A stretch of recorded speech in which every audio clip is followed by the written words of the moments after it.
Welcome to the pre-Valentine's Day NPA meeting in February. And we've got a pretty jam-packed agenda. You need a mic. What? You should have a mic.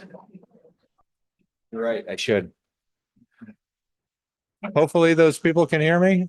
People online, can you hear? Can they hear? Okay. So I'm going to go through the agenda and then we'll do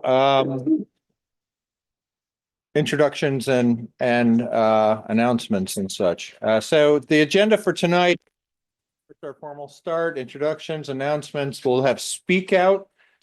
It looks like for 20 minutes, and then we'll have a school commissioner update. Where's Gary?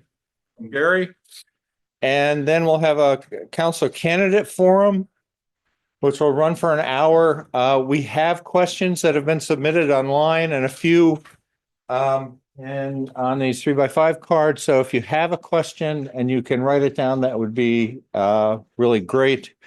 I think, how many questions do we have online? Maybe a dozen? Eight. So, and we'll go through how we're going to run that forum when we get to that. And lastly, will be a discussion on the pending UVM Medical Center land use MOU. So we've got a lot of stuff going on. Does anyone have a comment or adjustment to the agenda? Could I just point out, and I think you just forgot, but What? there's also a city council update. Yes, city council update. I missed that. From Carter. There's Carter at 7:15. So with that, again, welcome. We're going to go through as we typically do and introduce ourselves. And my name's Tom Darenthal. I live on Nash Place. I'll be your moderator tonight. And we're going to start over here. Do we have wireless mics out? So who wants a wireless mic? Or Here, we'll start over here. you press the button, the green light comes on. All right. So here you go. Hi, I'm Ashley Bond from UVM Medical Center. Okay. Richard Hilliard from Highgrove Court.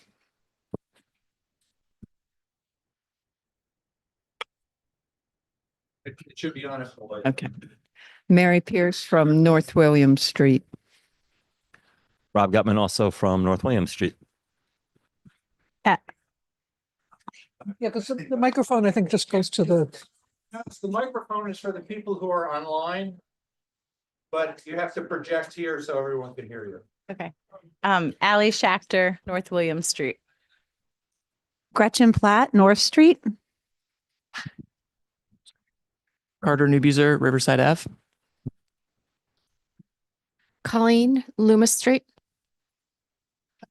Richard Dean, Brooks Avenue.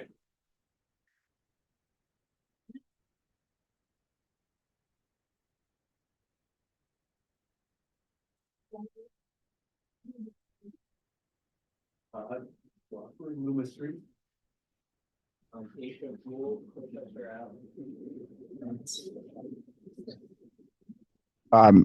Merrick Broderick, Ward 8 City Councilor. I live on Maple Street, here for the candidate forum and to hear what people have to say on the MOU, given our lack of an East District councilor.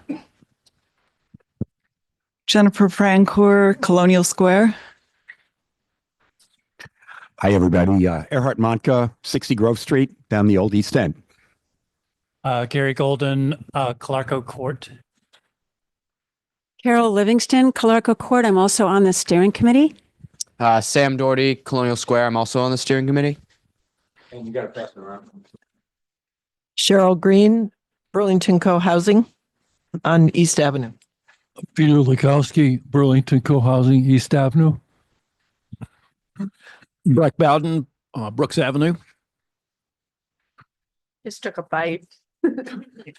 Linda Bowden, Brooks Avenue. Dave Cawley, Nash Place, part of the Old East End. Cindy Cook, East Avenue.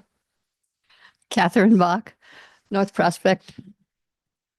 Molly Ridfo, Colchester Avenue. Jason Stuffle, Colchester Avenue. Doug Zeman, Mansfield Ave. And Vivian, also Mansfield Ave.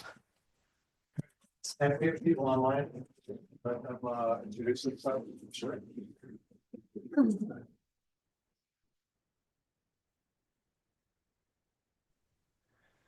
Hi.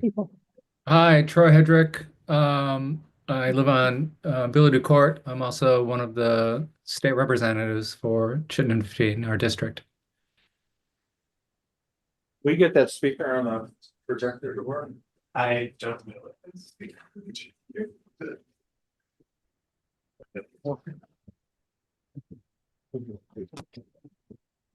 I not. Was there's someone else on? Let's have them introduce themselves. Sophie Quest, Chase Street, Old East End. Oh, good. Susan?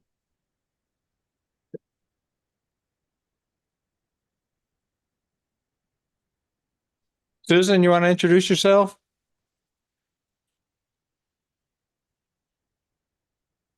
She's probably on mute. No. No? Not on mute. No? And Colleen? Hi, I'm Colleen Montgomery, North Prospect Street. All right. Well, again, thank you. Next we have announcements. So if there's events or something of that nature, we can bring that up now, and we'll be following that with Speakout. So it's announcements is sort of a briefer type of entity, and Speakout is something where perhaps we'll have a discussion about the raise a concern about something. And, so announcement.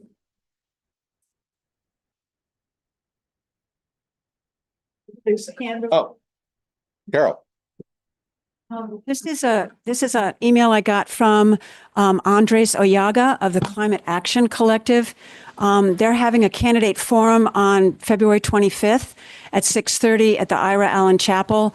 And the focus will be what the candidates' ideas are for combating climate change. There's a conflict with that date with another forum that Kathy and I are scheduled to do. So I'm actually the conflict with that date with another forum Kathy and I are scheduled for. So I guess yet, but as soon as it's all confirmed, it'll be out there.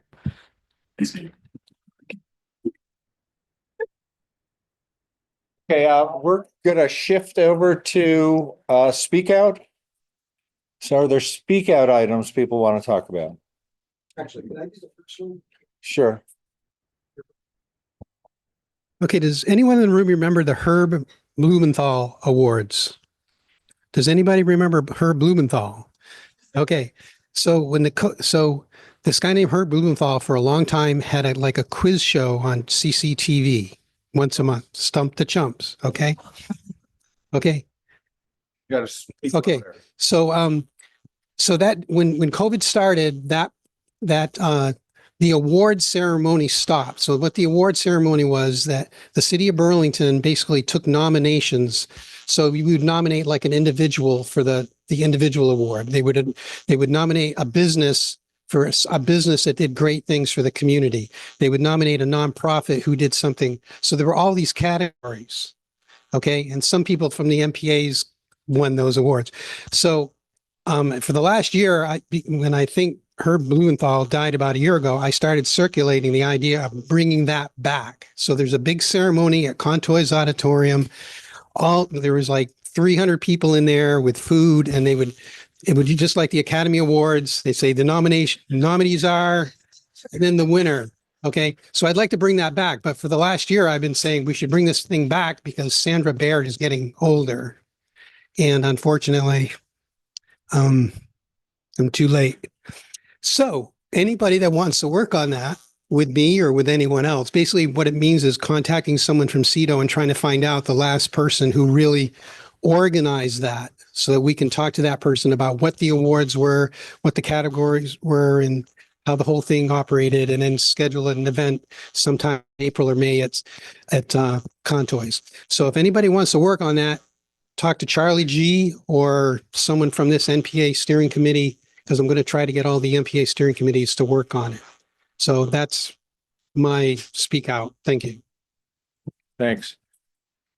What Charlie didn't mention is that Herb is the one resident on 31st Street. Okay, Sharon? Herb was a friend, but I think the really important part, it was a way to recognize everyday citizens who do things behind the scenes. We know our neighbors. We know what people do that don't ever get that recognition, and this was a special event to recognize them. Some people were better known, but there were other people that it was amazing what people were doing for Burlington or for their community. So I think it's a very valuable award. Thanks. Hi, I'm Cindy Cook, and I'm the organizer of the Chittenden County Welcome Corps, which is a group that welcomes refugees and sponsors them, because private citizens up until recently could sponsor immigrants, refugees in particular.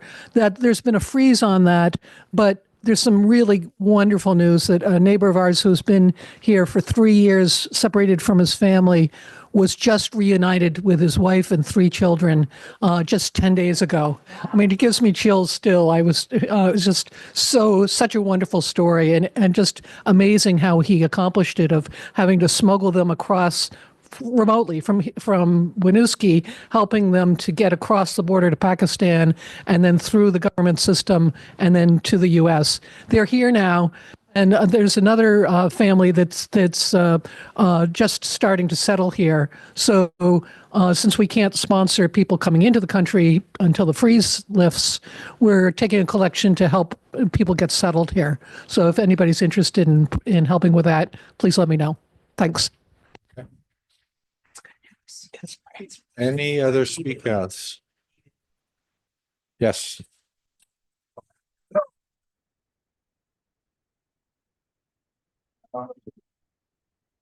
Sorry. Thank you. This is more of an announcement I missed on my chance, but thank you to Gary for reminding me that there are probably some Ward 8 folks in here. The Ward 8 NPA does exist, and we are meeting. We meet the 4th Thursday of the month. So this month, that will be February 27th at 6:30 p.m. at the Sharon Busher Conference Room at City Hall. So thank you.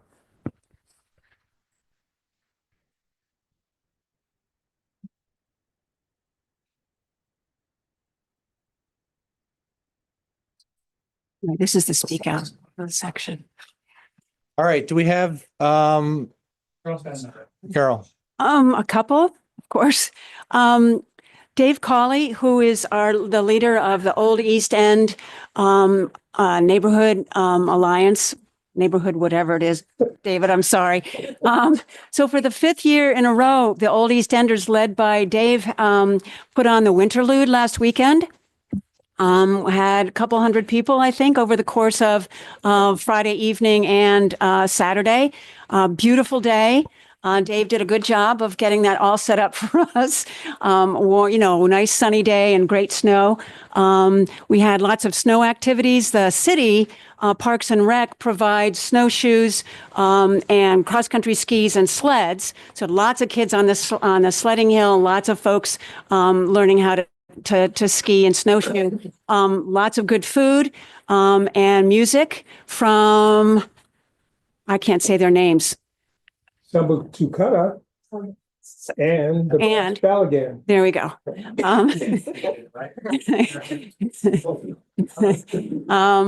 And so it was lovely. It was really great. So it's a lot of work. Dave has a core of folks who help, but he really is the lead. So many thanks to Dave for that. Really appreciate it.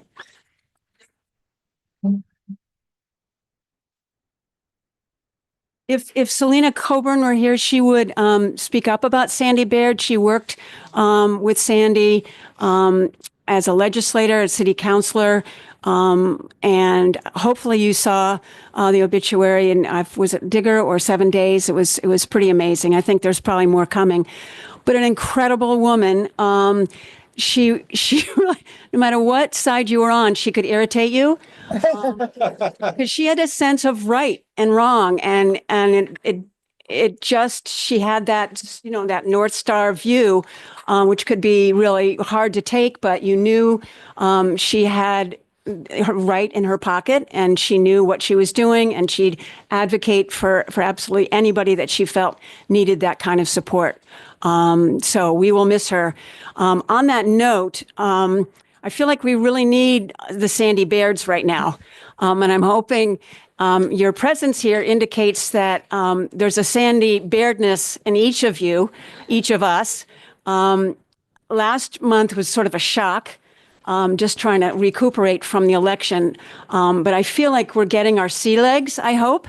And I urge you to be thinking, and I would be interested in hearing ideas you have for how we stay connected, how we advocate, how we stay informed but don't drown in the dismal news. And really, it's so important right now to reach out to one another, to be connected in activities like Winterlude, but also like this, anything else you can think of. And we may end up shouldering some of the services that have been cut off. So it's something that I think we all should be thinking about, is that what do you see that you're worried about and concerned that it may go away? And it's certainly something that we as a group could try to organize and try to support, certainly with the help of other NPAs and our neighbors throughout the city. So something for you to be thinking about. Thank you. I just thought of an announcement on that note. Tomorrow at 4:30, people are going to be standing outside of Tesla, just as kind of like telling them to boycott. But we're not going to get in the way. We're not going to get arrested. But if anybody wants to join, you're very welcome. Okay. What time? 4:30. 4:30 PM, not AM. Yeah. Okay. Any other speak out issues or announcements for that matter? All right. Well, we're going to move ahead to Gary Golden. You're going to tell us about the school situation. Also good.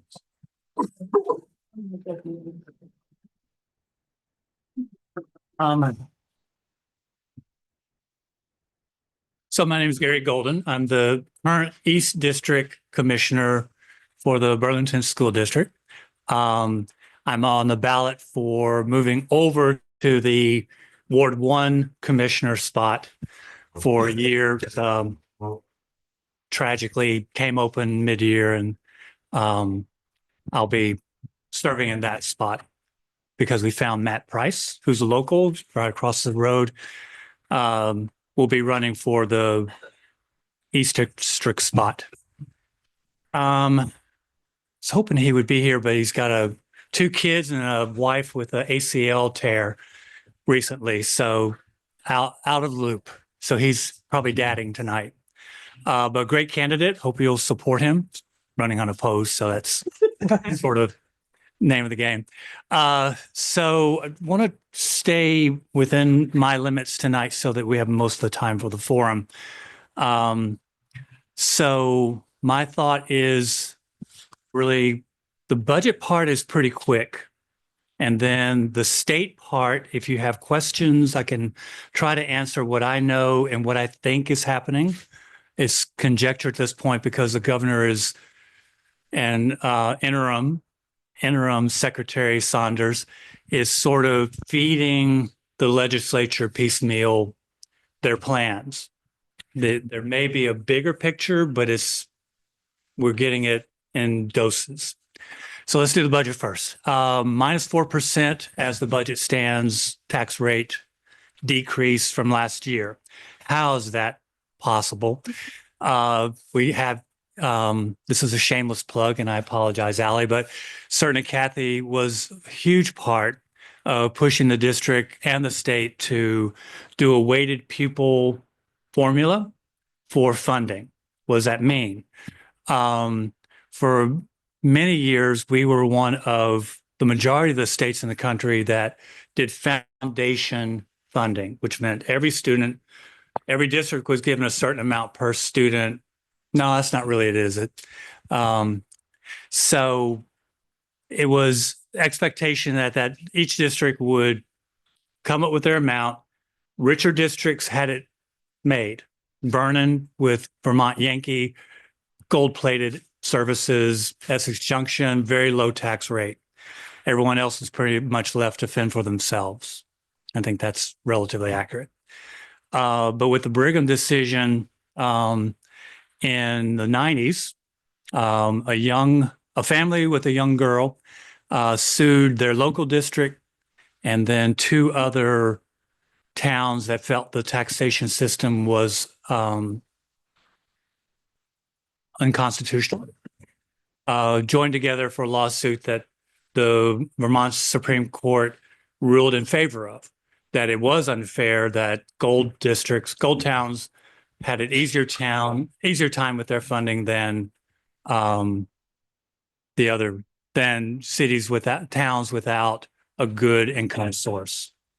And the last 30 years have been spent trying to fine tune that formula because the court did not tell the legislature how to do it, just tasked them with coming up with a formula. And it's been a change along the way. Within the last few years, the districts that have high numbers of IEP students, high numbers of English language learners, high numbers of students in poverty. Easier now. It's all right. We said you were dadding tonight. I'm also still asking for your vote. I'm not. Let me finish up and then I'll leave time for him to talk. So the formula was created to fund districts based on actual services rather than no formula. And because of that, we have the -4 because we come close to doubling up the per student weighted stipend. If you want to I'll call it that because I can't think of the word they use per student. And that finally acknowledges that we bear extra costs because we are a refugee resettlement site. But that funding is a target. So I'm going to segue into what we've seen from the states so far. It is a foundation plus formula that they're looking at. The Vermont School Board, in association with the Agency of Education, came up with what all the states in the country do to fund education. And we are the outlier. There are 36 states that have a flat foundation amount. They give this amount to each school per student, period. And then you have 3 that have just the craziest formulas that I can't even talk about. And then the others are Foundation Plus, and then it's us. And so is it a complicated formula?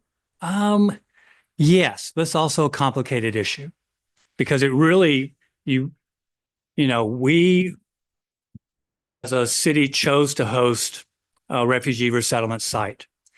And we've been getting students I was in the district 4 years ago when the Somali Bantu wave arrived, and they were not the first wave. We had Vietnamese students, Cambodian students. We had the Nepalis hadn't arrived yet. But just keep going. I mean, there have been, based on whatever conflicts in the world have happened or what countries have decided to allow their people to immigrate well, to become refugees. Most of them did not come directly here. They went to camps in one other country or another nearby. At one point, I was teaching a remedial math class, and I had two Nepali, three Somali Bantu, and two kids from Riverside Ave housing. It was, I said, easily the most diverse room in the state for that hour every 3 days or 3 days a week. And that was us. That's Burlington. That's really us in a nutshell. We are welcoming. We are helping. We've funded that our entire time.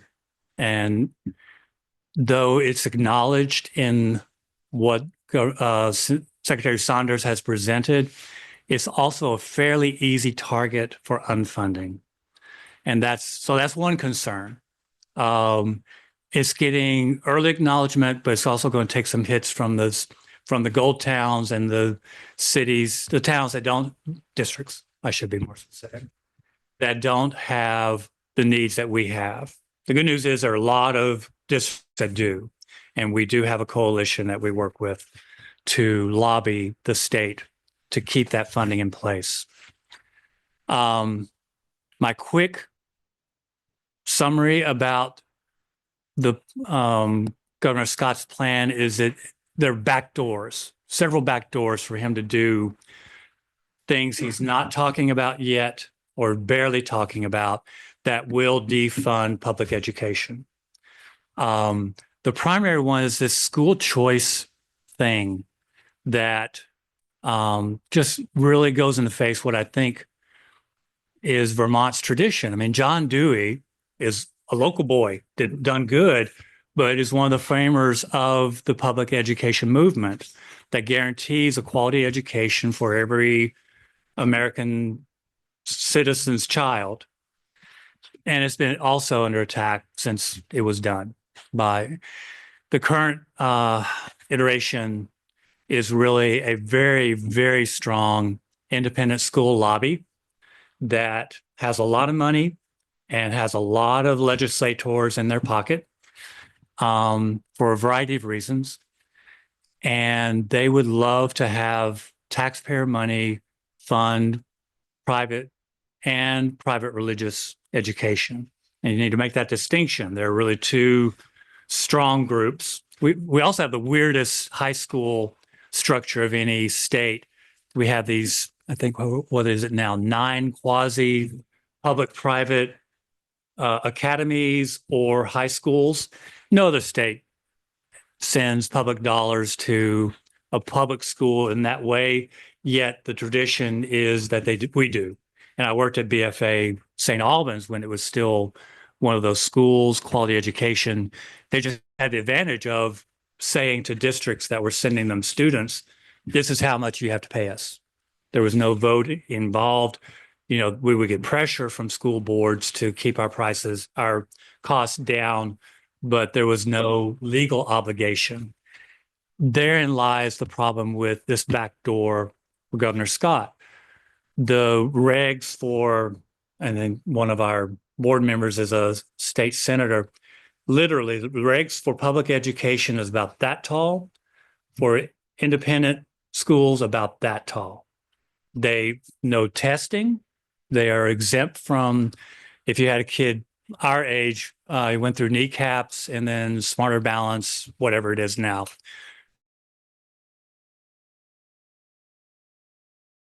That is not a requirement.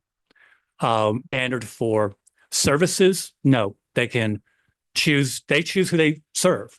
So if it's a kid with behavior or language issues or IEPs, they don't have to take them. Yet our money could still go to them. So that's the main back door we're all worried about. And I'm an old, I was a Baptist minister growing, in my early adulthood, but that separation of church and state is still pretty important to me. And this would be the first erosion of that directly in Vermont that we would face, and it's the second problem. We're already facing about $7 or $8 billion of infrastructure cost, because all these schools were built 60, 70, many of them 60, 70 years ago. Even here in the district, our newest schools have had to have some pretty major work done. So we're already facing that infrastructure bill. Now we're going to be looking at assisting private schools and churches to maintain their buildings as part of their tuition. And currently there are no limits on how much those schools can charge a district that sends them students out of the school choice that's already in place. That's the other little weird part about Vermont.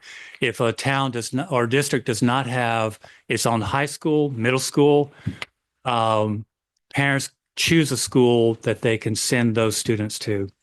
And it can be pretty, there's some crazy choices out there. Ski schools in Europe is sort of the extreme example. There aren't many of those, but you know, the ski academies in the Mad River Valley certainly benefit from it. My last job was to monitor special ed students that were in those situations, and attending U32, Montpelier High School, Spalding, wherever, or in prison or jail at Woodside. Is a little bit of everything. So those are the two main parts, the back doors and this looming diversion of public funds to private and religious institutions that shouldn't really even be in the conversation in our tradition and in my thinking. Questions, comments? I just wanted to comment that I appreciate that maintaining a distinction between church and state. I would also like to maintain a distinction between education and profit.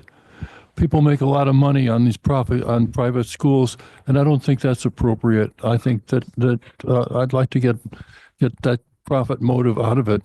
And yeah, I think so far Vermont is not a prey to that. If we get the big for-profit charter schools, oh yeah, definitely that'll be, we'll move from subsidizing to money being siphoned off. And that is certainly interim Secretary Sanders' background. One of the reasons that many of our senators, as well as others, would not okay her nomination. But thank you, though. Excuse my ignorance of this, but you mentioned that the stack of regulations for regular schools was this high and for independent schools was much lower. So it's clear that there is a difference. Mm-hmm. Why does that difference exist? And why can't they be held to the same standard if they were going to accept public funds? It's back to, at least this is the impression of the state senator that's on the board, Martin Gulick. And I would agree, based on having followed the topic, is that it's because up till now, they haven't received money. They've been able to say, well, we're independent of the process. So the federal law is the backbone of most of those regulations.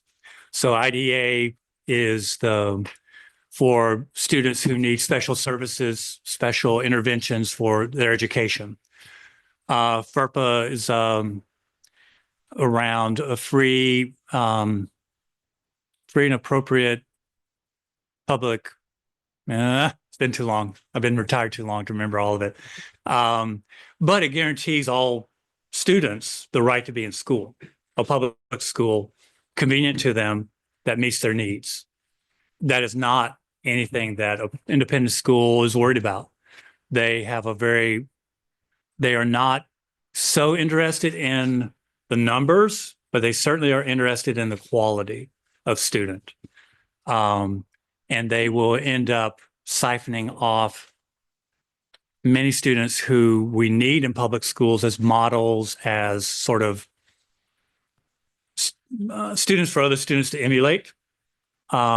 Research says that's really important. But also, we do a damn good job of teaching our students, I think, I hope. Sam would agree. I'm going to go put him on the spot. I mean, there are students who fall through the gaps. Got it. But we welcome all, we teach all, we love everyone we can. So that's the difference, really, is that the expectations are just so much lower. It's really currently between that institution and the parents to do a good job. When we had students from the choice schools, we had very little conversation with those schools about the quality of their work. We just didn't. We couldn't. It wasn't in our purview. Okay, let me take one more. Erhard. Thanks for that comprehensive update, Gary.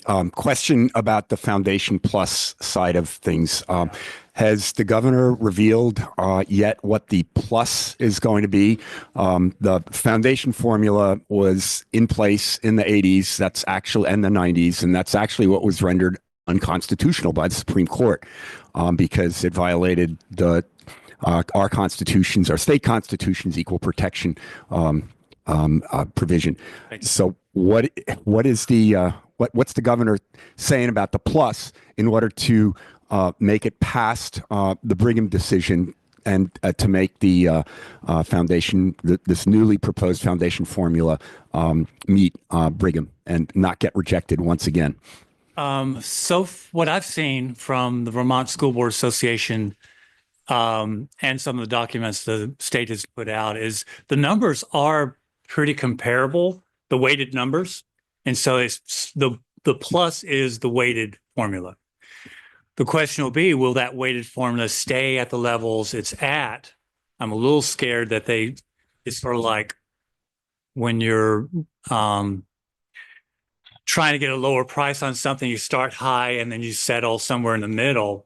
That's my fear, is that, they're starting high, but the better off districts will be working at coming to that middle number. I've thought about the Brigham, and I've floated that we should be prepared to sue under it. But if they make, I think my first impression would be if they make any adjustments in the positive toward weighting, they're in the clear.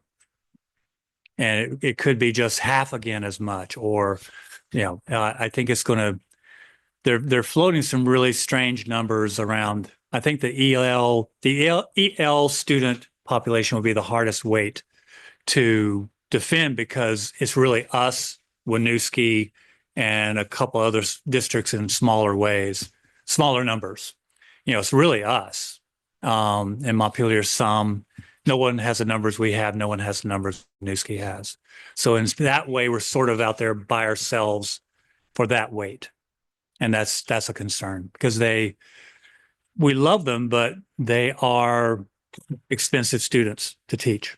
It's just the reality, because many, for example, the Somali Bantus do not even have a written language. So you're already starting in a hole that you're trying to teach what does writing mean, much less language. And the reality, also the testing showed us, is that the conversational English, it was always a couple years beyond what the educational English abilities were, but that confused teachers, it confused anyone dealing with trying to teach the students, because you think, oh, they can speak, but they don't know what you need to know to be a student.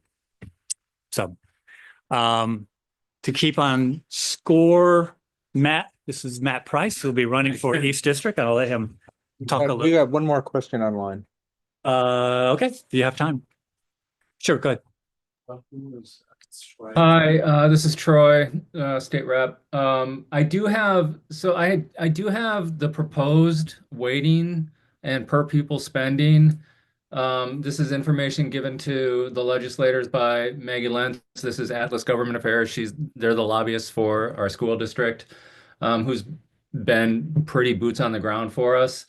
According to her report from last week, she was hearing that the administration had proposed a base funding amount of 13,200 per student, and that the weights would drop pretty sharply from 1.03 to 0.75 for disadvantaged students, and from 2.49 to 1.5 for ELL.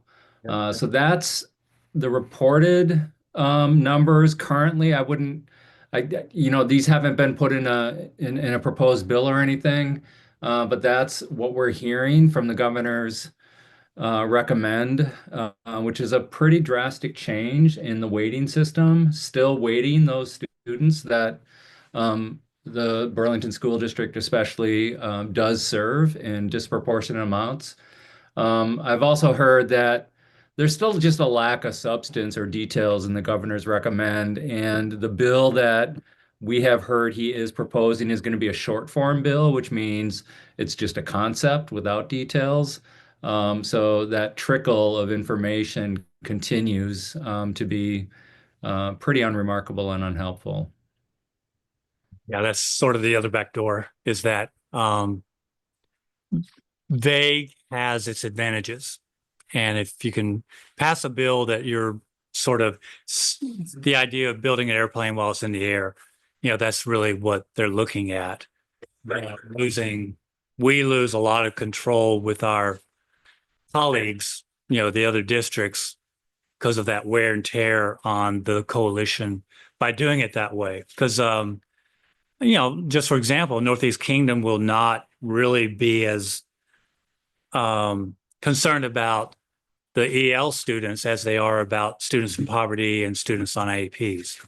So that's where it starts eroding. You can play different districts off each other, and that will happen. Probably already happened. I think Troy could, if I asked, would speak to that. But so moving target, I'll come back to you next month with what I know that's different.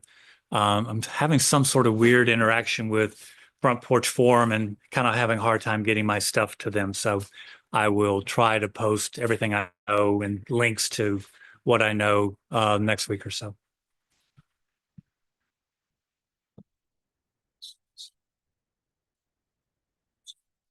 Hi, everyone. I'm Matt Price. I'm again seeking your vote for in the East District School Commissioner. I made a post on Front Porch Forum with a little bit of background about myself. Maybe you saw it between the cat ordinance discussion. It's very, very involved in our city. But for those of you who don't know or haven't seen that post, I am not a cat owner, but I am a parent of 2 children in our school district. I'm a clinical psychologist and a professor at UVM, and I'm just very invested in our public school system.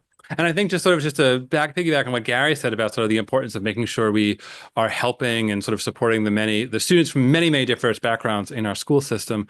I think one thing that's really critical to sort of think about doing some of been fortunate enough to work with the refugee community through some of my work as a professor at UVM. And many of these students who are in the school systems are sort of the primary English translation resource for their families. Their parents fled their country due to the ongoing conflict there. They spent several years or a period of time in a refugee camp and now have come here to the US. English is not a first language for many of these families. And the kids are the ones who serve as primarily the ones who are able to translate, go to medical appointments, go to many legal appointments with their parents, and serve as the primary form of communication. So making sure that these kids are supported both in their ability to access basic information through reading and writing and math that can help their parents sort of facilitate navigating the systems is really important. So just important, and they do that through our school system. And what Matt said reminded me that one of our costs is we have this amazing group of liaisons from all the different groups and languages that will work with families, that will work with students and teachers. But it's a huge cost. There's probably 15 of them. Think about that projected over years. So that's why we need the weighted. Yeah. Thank you very much. Sorry, Sharon. He's cut us off. We're moved. No. We've run out of time. That was not by design. I will be happy to wait until the end of the meeting and answer any questions that folks have. Unfortunately, we're trying to stay on schedule. So next step is Carter, the city council update? Hey, everybody. Is this loud enough? Projecting? All right. I'll be nice. I'll be nice and loud and try to project. So have a council update here. Wanted to touch on two things, affordability and public safety, like I always talk about, but they're consistently the thing that folks are reaching out about. First thing is I talked about last time a resolution I was introducing. I did introduce it and it passed around doubling our investment in the housing trust fund. So that's the mechanism that the city uses to invest in permanently affordable housing. Right now, the regular funding for the housing trust fund is right around $1 million. It's variable because of how it's funded. So there's some property tax dedicated revenue. And then, revenue from like fees, like condo conversion fee or something like that. So it switches up. Right now, again, we're only doing about $1 million in regular funding a year, roughly. And we need to increase that because that represents less than 1% of our annual municipal budget. Whereas if you look at investments in public safety, which are, I support, we're looking at 30-40%, depending on how you categorize what you consider public safety. So it's a big sort of differential in the top two priorities and how we spend money. So anyway, so I can take questions on that if folks, I think most folks here have heard me talk about it, but if you want me to, folks who are haven't been here in a while or before, I'm happy to dive into that. The other main thing I would say on affordability, the mayor's tax fairness working group met for the first time. So as a reminder, that's a group of city staff, subject matter experts, city councilors from both caucuses. I think Councilor Barlow, you're serving on that. And essentially they're tasked with coming up with recommendations on how to make our municipal property tax more fair. Because right now it's regressive. In practice, it's essentially a flat tax on folks. They're also tasked with, and if folks don't know about it, it's exciting and something to nerd out on if you like this stuff. But our utilities also have very strong affordability programs. So BED and our water department. But the group is also tasked with how can we get more aggressive with making our utilities more affordable for low income folks and middle class folks. Yeah, and public safety, a few things here. So I just wanted to highlight, I recently put out a front porch forum with just sort of a list of resources on, updates from the mayor, how to navigate and what to look for, the, public safety committee, the council meetings. It's sort of hard to know exactly, because it's such a dense topic, exactly like what to dive into in sort of this setting and on front porch forum. But what I have been doing is meeting with a lot of you over coffee for an hour or so. So I'm happy to do that. Folks should have my email. It's on front porch forum. I'm always happy to sort of dive into the details there. There are a couple sort of higher level updates, which is the main one being, and I deleted it here. Well, the main one being we have an interim police chief. And so the chief's got over 3 decades. He's the chief in South Burlington. He's going to be coming to Burlington effective March 24th, I believe, if I'm right on that. Yeah. So he'll be coming over. Most of his career has been spent in the Burlington Police Department. He's very familiar with the Burlington Police Department. I think he's an excellent choice. I'm excited about it. Schoenberg. Yeah. So excited about that because it's someone who has spent his entire career essentially in municipal policing and someone who has a lot of experience, years of experience with our particular department. So I think there's opportunity there. I haven't spoken with him yet. I'm sort of anxious to get a coffee with him and touch base on sort of how he's seeing the role, in the time that he's going to serve in it. The last thing I'll say is I'm going to be sending out a year 1 update It's going to be very readable. I've drafted it. It's going to be, 4 pages long, 2 pages double-sided. But I'll sort of detail a little further what we've done on affordability, what's coming up in the next year, what we've done on public safety, and what's coming up in the next year. Because I think that is, I don't know, it's an exciting time. I think it's a hopeful time. We've certainly got challenges, but I think we're making a lot of progress here. So I'm happy to take questions or talk about whatever folks have interest in discussing. Take questions? Yeah.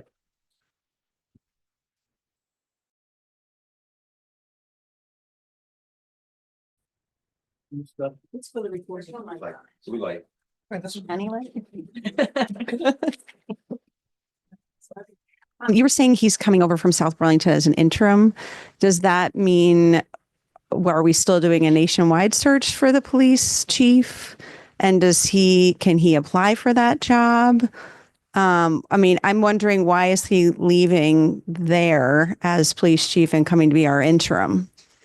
No, that's a good question. I have the same question.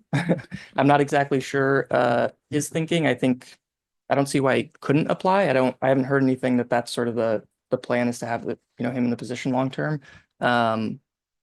So yeah, I have the same question. I'm not exactly sure. Yeah.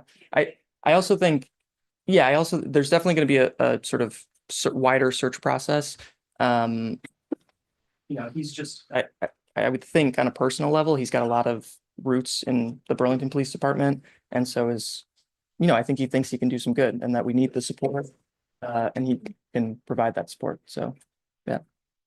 So switching back to affordable housing, in your update that you circulated on Front Porch Forum, you commented that UVM obviously is the 800-pound gorilla on the fence affecting housing in Burlington, and it sounded like maybe the council has given up on trying to affect some change in that area. Is that the case, or is the council continuing to try to work on getting UVM to take care of its students? Yeah, so 2 things. I mean, I was just talking with Colleen about this right before the meeting. The MOU discussions, I mean, the mayor came in, there's a long list of things she needed to get through. 2 MOUs that were sort of in progress, but that the incoming administration hadn't engaged with yet. And so they took the UVMMC MOU that we're going to talk about later tonight, which is why I didn't bring it up, because we'll have further discussion there. Once that's wrapped up, which we think is going to happen in the next couple of weeks, probably at the next council meeting, depending on how that vote goes, we're going to dive into the UVM MOU. I will say, and I said this to Colleen, I'm going to push as hard as possible around housing students on campus and increasing the numbers. I mean, we just passed a bill that allowed Champlain at our last council meeting, allowed Champlain to increase the number of student beds that they, because they have a real interest, because they've heard from students, undergrad students, that they want to be housed on campus because the housing conditions and the prices are outrageous downtown and around the city. And so they're sort of recognizing that it's hurting, getting students in the door to sort of force them to go into this housing market. It's predatory. There's a lot of conditions that are crazy. Some of the stories I've heard so far. So yeah, so that's my number 1 priority on the MOU stuff. It is, with both of these MOUs, they're non-binding, right? And so it's more of a statement of intention, and it's important, and we want to get the language in those right. But as the auditor report, we all talked about this like a year or 2 ago. Doug Hoffer did a report on sort of the UVM MOU that was proposed back in last February, where it was before, and just pointed out the fact as part of that report, there's a lot in there. There's not necessarily a follow through in terms of there's aspects of past MOUs that, UVM or the city were out of compliance with. So I think, yeah, so it's just important to keep in mind. Is there any chance of getting relief from the legislature? I mean, Troy can speak to this. Troy has been leading in the Vermont legislature around pushing for UVM to house more students, UVM to put a cap on enrollment. I think UVM has an interest, is my understanding, in expanding graduate programs. Oftentimes in these conversations, we don't talk about the numbers are not necessarily reflective of graduate and undergraduate. They're two separate sort of populations.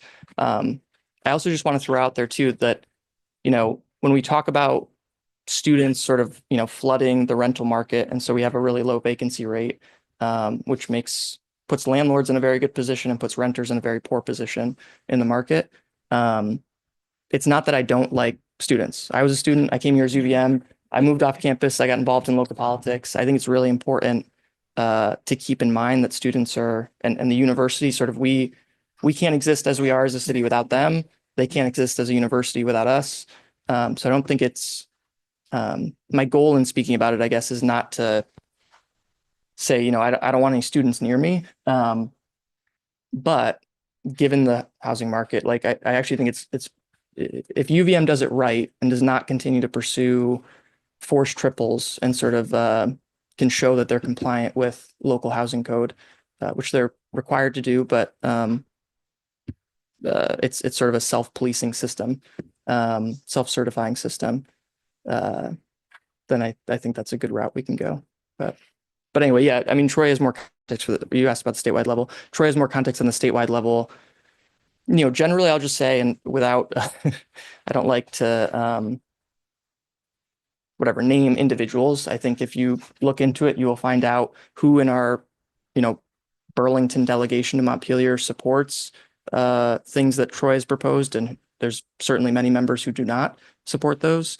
I think it's sort of a nonpartisan Burlington-wide issue, and so my hope would be that one step in this process is letting those folks know that like people are thinking about this issue. This is an issue that's important to us. So that's sort of the first step to my mind.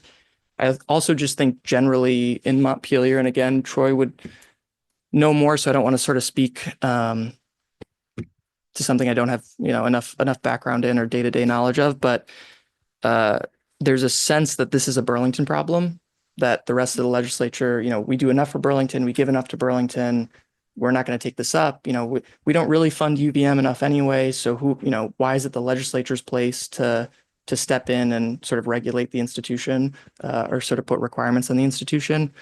I think that's very flawed logic. It is exactly the legislature's role to assert some authority there, but there's not a lot of excitement in Montpelier about supporting Burlington, but yeah, Troy, go for it. Sorry, I walked my dog and I came back and heard Carter talking about me. So I'm not sure. I'm getting the sense that this is about my UVM housing bill. Is that accurate? Yeah. Okay, yeah, I'm happy to provide detail, but I heard you state it there, Carter, at the end. UVM is a charter of the General Assembly. I do feel we have an obligation to put up guardrails when those are not present. I just finished earlier this evening speaking to a reporter from the Cynic. So there'll probably be an article in the Cynic if any of you read that. And a difference this year between when I did this bill 2 years ago is I'm trying to be as upfront as I possibly can be and non-adversarial as I possibly can be with the UVM lobbyist, Wendy Koenig. So she has a copy of the bill. She had it right from the start when I got it back from Ledge Council. It goes into a little more detail than it did 2 years ago. I'm happy to talk about those details. I don't want to take up too much time tonight, especially since we want to get to the candidate forum. But if there's a specific question that I may have missed when I was walking the dog, I'm happy to take it.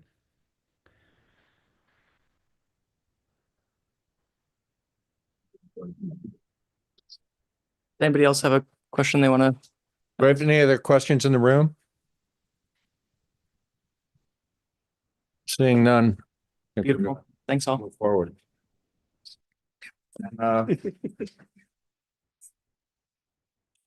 Next is our city councilor candidate forum. And candidates, could you come up here to the mics here? We've solicited some questions online, so we have some questions that that people sent in, and other people have filled out these cards with questions, so we're going to go through those. And if anyone would like to ask another question, you want to write it down. I do have cards. You can. No. Okay. So I think the way we're going to start this is give you each 2 minutes to introduce yourself. And then we're going to jump right into questions, and then we'll have a conclusion at the end of the hour. Okay. Do we each need a microphone? Okay. Perfect. And with that. Oh. Microphones do not amplify. And so if you can speak to Carol, it's way over, that's who you're talking to. Can't even see her, but yeah, okay. Several comments in the last. Okay. Okay. Have you agreed who's going to go first? No. Amongst ourselves? Yes. Oh, no, but I don't care. I don't care. You can tell, you just, I am not you going to- dictate. I'm not. What? No, don't trump the balance. I mean, I'm not going to be a dictator. You have to what? decide who's going on yours. Who's going to go first? All right, Kathy, you can go first. Okay, then I'll do the first answer.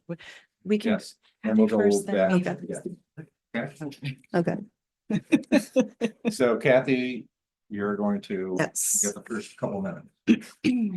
I think most of you know me here. I have been your school board representative for 6 years, up until a year and a half ago, and Gary took over.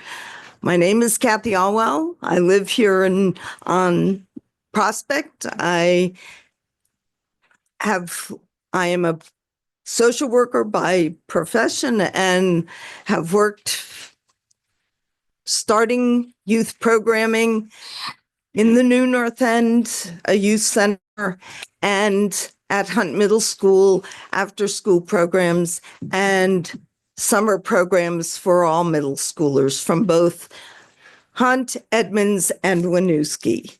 I have 3 children. They have all gone through the Burlington schools, and we both, my grandchildren and her children, both go to SA now. And I am running for this because I really love Burlington. I've spent 30 years here. I have worked for those 30 years to make this place a better place for kids and families. And I feel like what's going on in Washington is, really worrying me, having lived for 13 years in Germany. I watch this and it scares me. It scares me to death. And I really think it's important we have a new mayor. She has wonderful ideas of things she wants to do for this city. And it seems to be a deadlock at city council. And I think she needs more support. So I decided to step in and run because I want to see this city thrive. And at the moment, I'm not sure in all ways it is thriving, but it's not as bad as it could be. And it's certainly one of the better places in this country to live. So I'm asking you for my vote, and we will. All right, thank you very much. Mhm. Hi, everyone. Can you hear me okay? Okay, good. I'm Allie Schachter. I live in Ward 1 on North William Street. Also running to be your next East District City Councilor. I do love that Kathy and our kids are not only at the same school, but are actually very close friends. So I really love that. And we bring that, I could carry that with us in this race. So a little bit about me. I have 2 kids. They're in 1st and 3rd grade at the Sustainability Academy, where I co-chair the PTO. I also work downtown. I work at the Flynn as their head of development. And I love working downtown. I walk to work every day. And it really gives me the opportunity to really see where our city is thriving and where I feel like we have opportunities to be doing better for all of us. I think we have real opportunities to make Burlington a more livable place for everyone who calls our city home right now. A little bit about my background. So I spent a lot of my childhood up here, actually on the shores of Grand Isle, and then graduated, went to kind of most of grade school and graduated high school from the Boston area. Met my husband. We actually lived in India for a year after we graduated college. I studied environmental science and policy in college. Just to back up a little bit more, I grew up with a father who was building solar panels for us back in the 80s. And we talked a lot about sustainability and renewable energy and sort of the importance of protecting our country and the world from the impacts of climate change. That was very second nature to me. Studied environmental science and policy, and then took a real pivot into human services after graduating college. So lived in India for a year where I worked with young people who were survivors of human trafficking down in Chennai, India, which was a really just a really rewarding experience on so many levels, a very formative experience for me. And I'm still actually in very close touch with a lot of the young people and the staff that I worked with there. And then we spent about 10 years in Ann Arbor, Michigan, where my husband was finishing doing his grad school. I did grad school as well. But for all of the years that we were there, I was working in runaway and homeless youth services, basically at the equivalent of Spectrum here, but it was called Ozone House in Ann Arbor, Michigan. So became really acclimated to the affordable housing world, to youth development, and really cared deeply. I was working with HUD-funded housing programs. And when I think about some of our needs here in Burlington, housing is top. Okay, I have to wrap it. Then I worked in child welfare reform for a number of years, working to make our system more racially just and more centered around kids and families and their needs rather than punitive and separating them. And I'll stop. And now I'm at the Flynn, and we live here, and I love raising our kids here.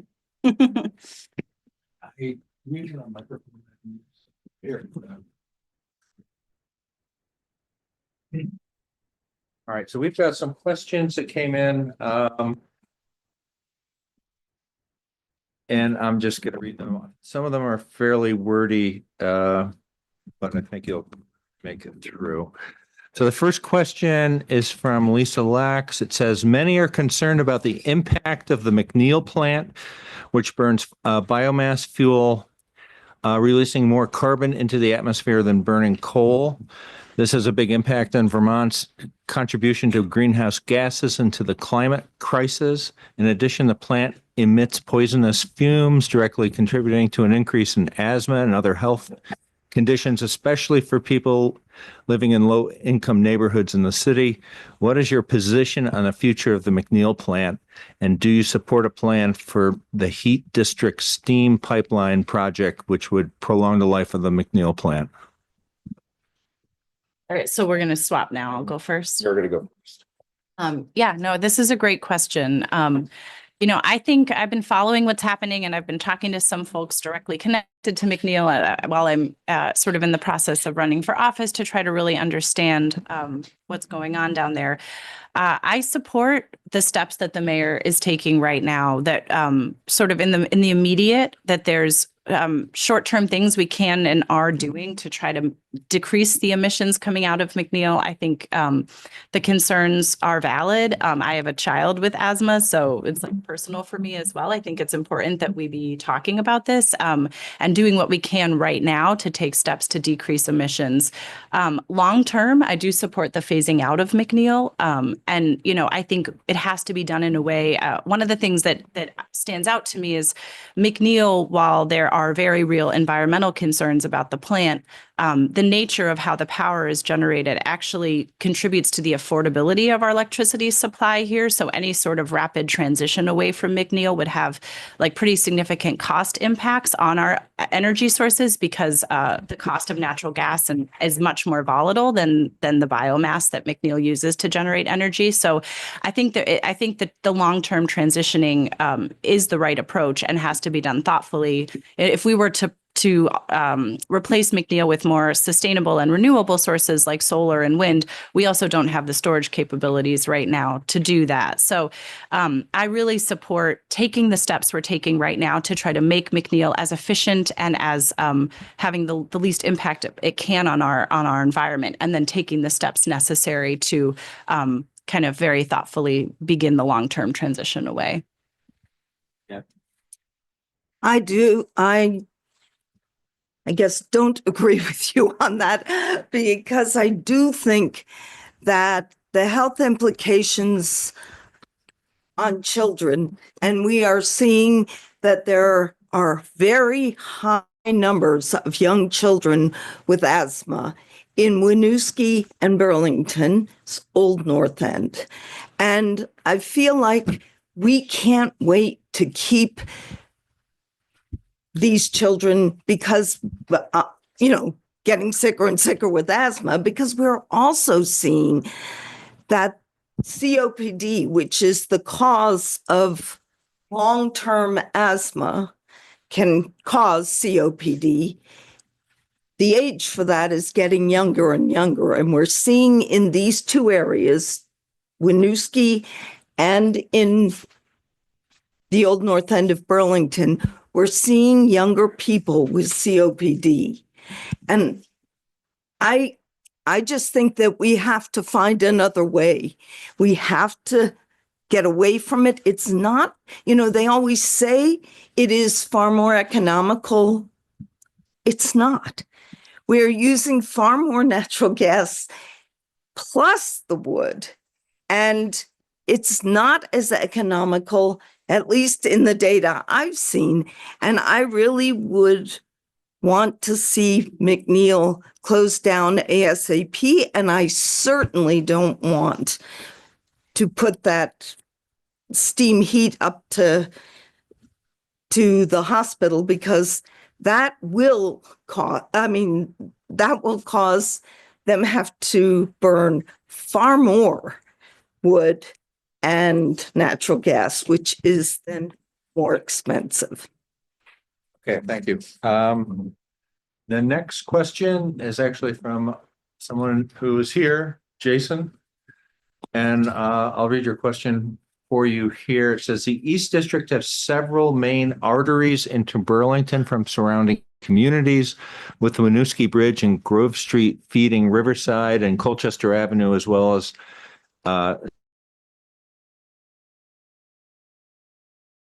Spear Street and Main Street feeding East Avenue and Main Street. And how do you intend to achieve that vision? And Kathy, you're up first. Well, I would love to see us do something about automobile traffic, period, to either put in far more electric buses, et cetera, to get people out of their cars. I would also like to see the workplaces around here, through initiatives, that they pay their employees to ride the bus, or have some incentive to ride public transportation, because I don't think we can continue. We will never reach net zero by 2030 if we don't do something to lessen the amount of cars we are using in this city. I think we also, when we look at bicycle traffic, I think we need to, those arteries, especially where there's a lot of cars coming in and out, we need to separate the bicycle and the pedestrians from the road. I've lived for 13 years in Germany, and in Europe, they do this far better than we do it here. And we need to start looking at the way Europe does it and start doing it. They have separate lights and roadways for bikes that are with the curb that's high, so a car can't run into them. And I hear constantly about people that are hurt here, both pedestrians and people on bikes, that I think we need to really start lessening the width of the road and giving bikes and pedestrians a fully separate way on both sides of the street. Okay. Ellie? Yeah. I definitely support multimodal transportation practices and that some of the main arteries in and out of town can accommodate people who are on bikes, e-bikes, taking public transportation, walking if that's feasible. I don't know if it is for some of the big arteries coming into town, but certainly for our city streets. I really appreciate and support the way that the mayor and BED have been working together to increase incentives for purchasing e-bikes. I support deeper investment in our Green Mountain transportation, as well as figuring out how to further electrify our public transit system. I would love for the main arteries coming in and out of town to see pathways for bikes that are well lit, that are safe, as you're talking about, Kathy, where public transportation is readily available and accessible and affordable, and that people take it, whether that be through incentives from employers or just such reliability in the system that people see it as a very viable way to get to and from work and running errands. I think that's absolutely a world we should be building towards. And, I would love to see us continue to make that a priority. I also support, I know at the state level, there's a recent safe passing law that was passed last year, and that we're working to implement some local education programs to really help automobiles understand the importance of giving at minimum 4 feet clearance around bikes and figuring out how we can help kind of keep that work happening to keep our city as safe as possible for folks who are not using single driver vehicles or gas powered vehicles. Okay, thank you. The next question, I'm not sure who it's from, but it addresses housing. So both candidates listed the cost of housing as among their priorities. And here's 2 questions, and I'll read both. You can answer them. What relevant experience with housing issues would you bring to the city council, and what are 1 or 2 concrete, I think it says social, actionable, and doable initiatives that will bring forward relating to housing, and how would that impact the availability of truly affordable housing in our city? Yeah, I think I go first this time. So, I have quite a bit of experience with this. For one, I spent about a decade working in the affordable housing world with HUD-funded rapid rehousing, permanent supported housing, transitional housing programs, emergency shelter as well. So I'm familiar with different housing models and having helped support people navigating the world of trying to find affordable housing from a social services standpoint. And I bring a real commitment and belief that housing is a basic human right, that the housing first model is a really important model. And so I consider housing sort of in Maslow's hierarchy of needs, right at the base of what we need to be providing to people who live here in Burlington.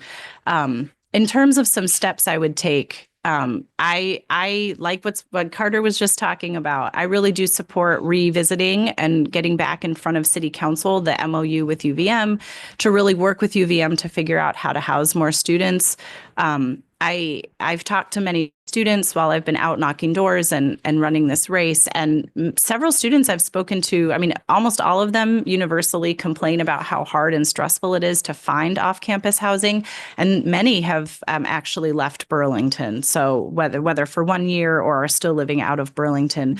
So I think this is a real issue that we have an opportunity for the community and the university to come together to figure out how do we chart a path forward that is better for our city and better for our students who live here. And I think by taking away some of the pressure that we're experiencing with such limited housing inventory, that will just, economics help decrease some of the affordable housing issues that we're experiencing. And I'm also really supportive of thinking about, with the recent neighborhood code that was passed, how can we start to decrease barriers where it's appropriate and safe to build some more housing? How can we do that in a way that's environmentally friendly, but also, again, helps us to grow our inventory? And there's several more ideas I have. You can visit my website to read more about them. All right, Kathy. Well, I too believe we have to get a fair MOU with UVM. They have to start housing their own students up on campus. But I also think that we should try legislatively in the legislature to pass something that mandates them to put their students back, to house their students on campus, and also to cap their enrollment, because they continue every year to increase the number of students on campus. And that's fine if they're going to house them, but the city can't anymore. And I do also hear from many, many students how expensive housing is, and what they're paying for a room in apartments that, to put it badly, that are dumps that shouldn't be paying well over $1,000 a room. It's outrageous. So I would work to put pressure on landlords that they fix up their places and get them up to code, because evidently there are not a lot of them up to code. And I think at the same time, then looking at supporting cooperative housing, or, many different ideas like that, where people maybe get certain tax breaks when they open up a house to many different people to live together cooperatively. As a student, I did that for many years in Germany because there isn't housing there either. So and most people live in rental apartments no matter what their income is, because there just isn't land there to build. And I think this city is getting to that point. I think we're often used to having big yards, and that's not true in Europe. They have big parks, but they don't have big yards. And I think we need to kind of look at infill housing in the city where there is a lot of room. And, I don't have per se a lot of experience, other than I do think also that we should support the housing trust, put more money into it, find ways to get more money into it, because I really want this place to be affordable, and it's not. And only through subsidized housing and truly affordable housing can we have the socioeconomic mix in this city that I think is good for us. Okay. We're going to shift gears. This is a slightly different question. But how much money roughly has your campaign raised? And do you feel it is an appropriate amount to spend on a local city race? My first. Oh, okay. I'm not exactly sure how. Is it somewhere close to $4,000, $3,000 or $4,000? I don't know exactly. I didn't ask today what. And I think that there's appropriate to spend that kind of money. You don't have to say anymore. Oh, okay. Alex? My campaign has raised probably about $16,000. And, my understanding is that's on par with what recent races locally have also spent. So yeah, I'm very committed to only accepting donations from people who, if I don't feel values aligned or have concerns, I haven't been accepting those funds. Okay. Back to perhaps something a little more serious. I'm not sure who wrote this, but it says, I moved to Burlington over 40 years ago and have seen, especially over the past 3 or 4 city council election cycles, an increasing level of personal attacks against candidates. Do you see that as a problem, and what will you commit to do over the next 3 weeks to ensure that your supporters and your party do not resort to personal attacks and instead focus on social position and policy differences between the candidates? You're up first.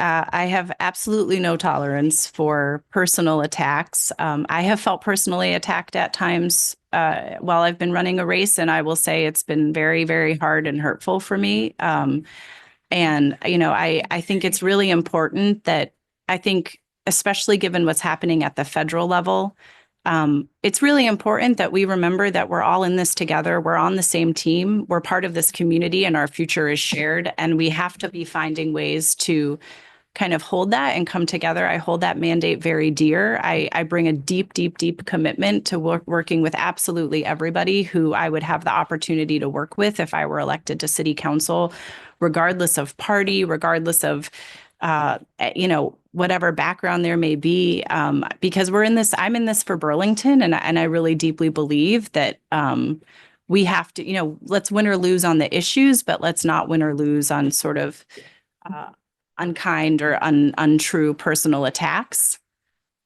And so I feel really strongly about that. I've been very clear with my team that we will not be bringing anyone down. This is I'm running a race that's about building people up and building a better future for Burlington. Thanks. I too feel that we should be in this, and for Burlington and for the people of Burlington. I have also felt attacks, and I do not like it. I don't usually ever attack anyone personally, and I don't appreciate hearing about those attacks from other people about me. So yes, I have been on the school board for many, many years, 6 years here and 4 years in the new North End. And I guess the parties, we're not allowed to be in parties on a school board. And it's the kids and their education that is put in the center point of what we're doing. And I guess one of the reasons why I got on this was that I'm running for this seat is because I'd like to bring that to the city council, because I feel like party structure sometimes really pits people against each other. And I really would like to see us work together and put the well-being of the people in this community in the center of the table when we are discussing what we're doing.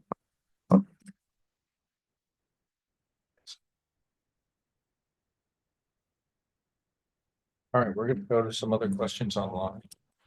Yeah, these were questions we received from an online form the NPA put out.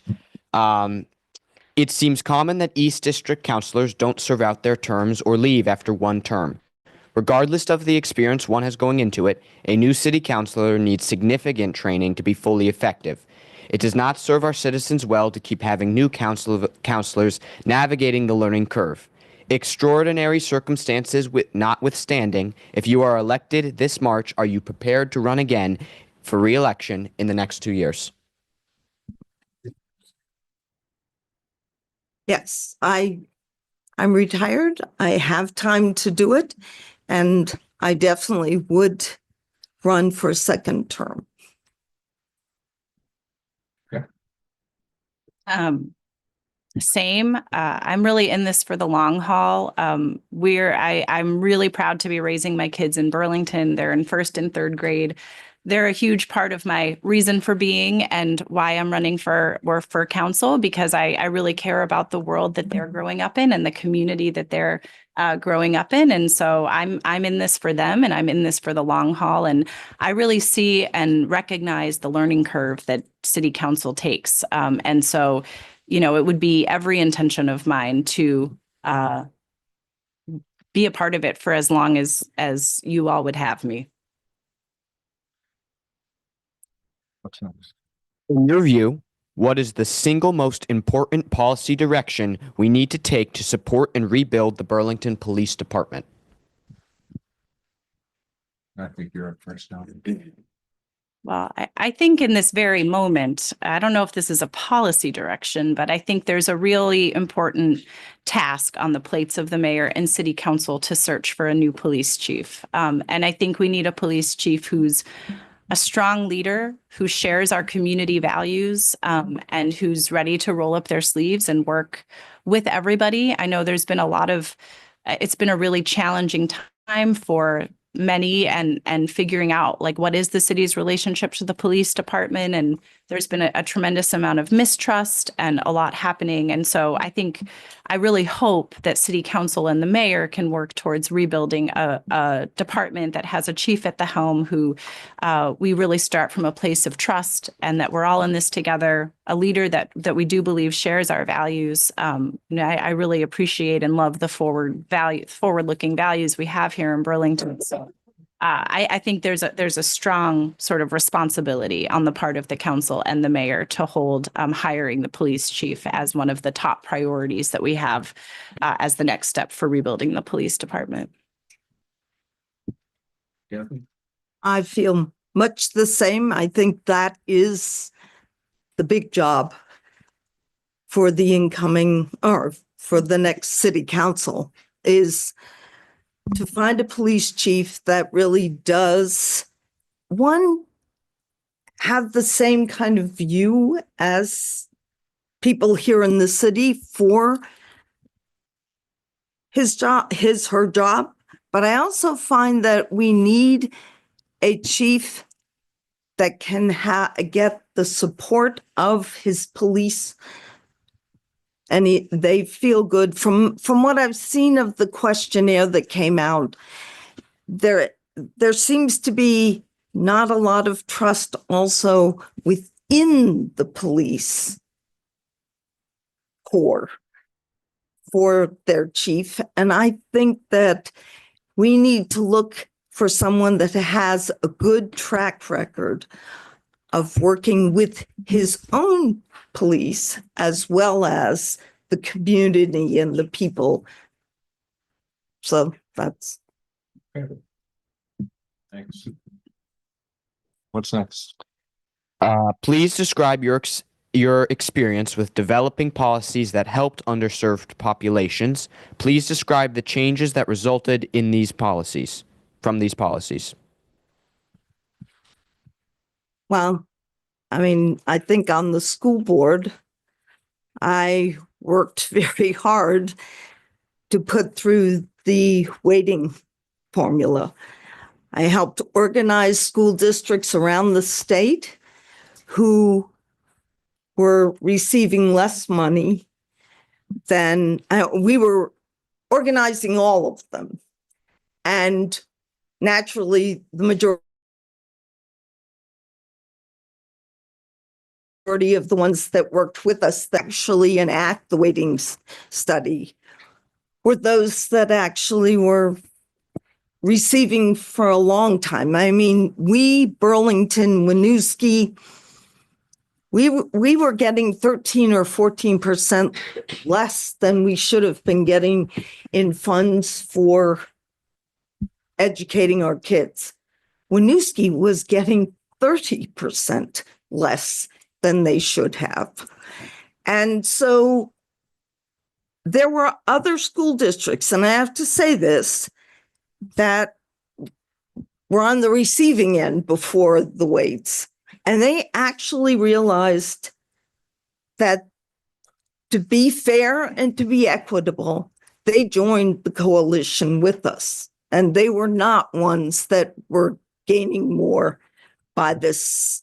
So I am a social worker. I've worked for years with the impoverished, with new immigrants, with kids in general. I tried to make it my programming as broad and as encompassing as I could to really work with all socioeconomic backgrounds of kids and families. And so that's what I bring to it, a true wish to see everyone supported. Yeah. I also have as a very core tenet of mine, building a world where every child has the opportunity to thrive and to fulfill their true potential. And so a couple things come to mind. Like I said, I spent about 3.5 years working with a national organization that does child welfare reform work. And in that organization, we partner with child welfare jurisdictions all across the country at the state and the county level to enact reforms that can make for a more family-centered and racially just child welfare system. And so at that organization, I was supporting fellows who were working in fellowships with these different child welfare jurisdictions who were putting forward a number of really important policy initiatives to help improve outcomes for kids and families who have interactions with the child welfare system.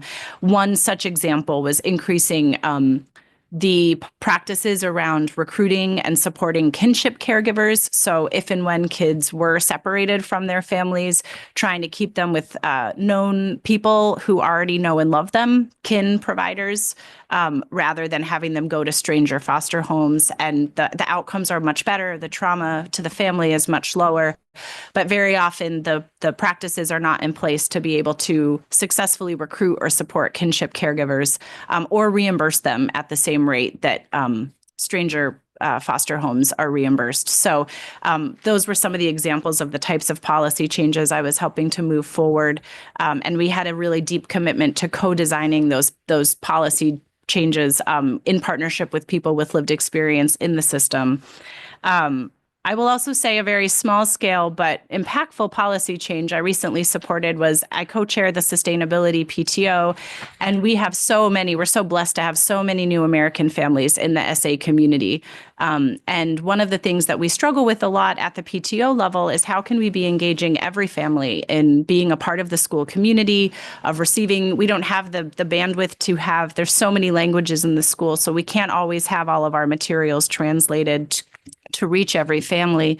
But one of the things we recently started doing was communicating class by class through WhatsApp, because we know that that's a really widely accessed platform by many, and that there's an auto translate function. So you can have it sort of translate automatically into whatever language you're most comfortable with. So that was a small scale policy change I recently helped support that I'm proud of, that we're still in the process of piloting in the first year, but I feel really excited about the opportunity to implement that policy in the SA community.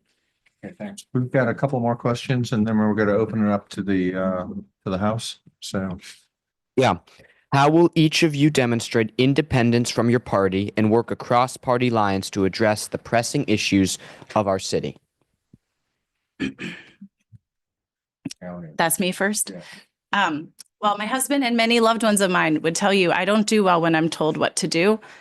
So it's very in my nature to just think for myself and think independently and think critically. And so, I have no worries. I've actually already been in touch with Carter, for example. We have a nice relationship about how I really hope that we would find ways and would genuinely work together for what's best for Ward 1 in the East District, regardless of who we're caucusing with. I mean, that's really core to who I am, and I think that's extremely important. I often wish I say to a lot of people, I wish I could just run with the get things done party, or I don't often use the word things. I sometimes get a little channel my inner Gretchen Whitmer and say, get shit done. But anyways, so yeah, that's really core to who I am and how I would govern and what I think effective governance requires. So yeah, I'll stop there. Okay. Kathy? After I just said all of this, but after 10 years of being on a school board where there wasn't party affiliations, I am not someone that actually also can do what I'm always told to do as far as a party. I feel like I'm pretty open with how I feel about things, and I really would like to work through discussion and not through what's the party line I have to follow. So I have easily worked with people on both sides. Yeah, sure. How will the candidates work to advance or stop the neighborhood code from being enforced? Advance or stop? Advance or stop? Like pick your poison. I think it's past that. It's already, we can't stop it, can we? This is just the question I received. Oh. right. I'm going to rephrase that question. Do you support the neighborhood code?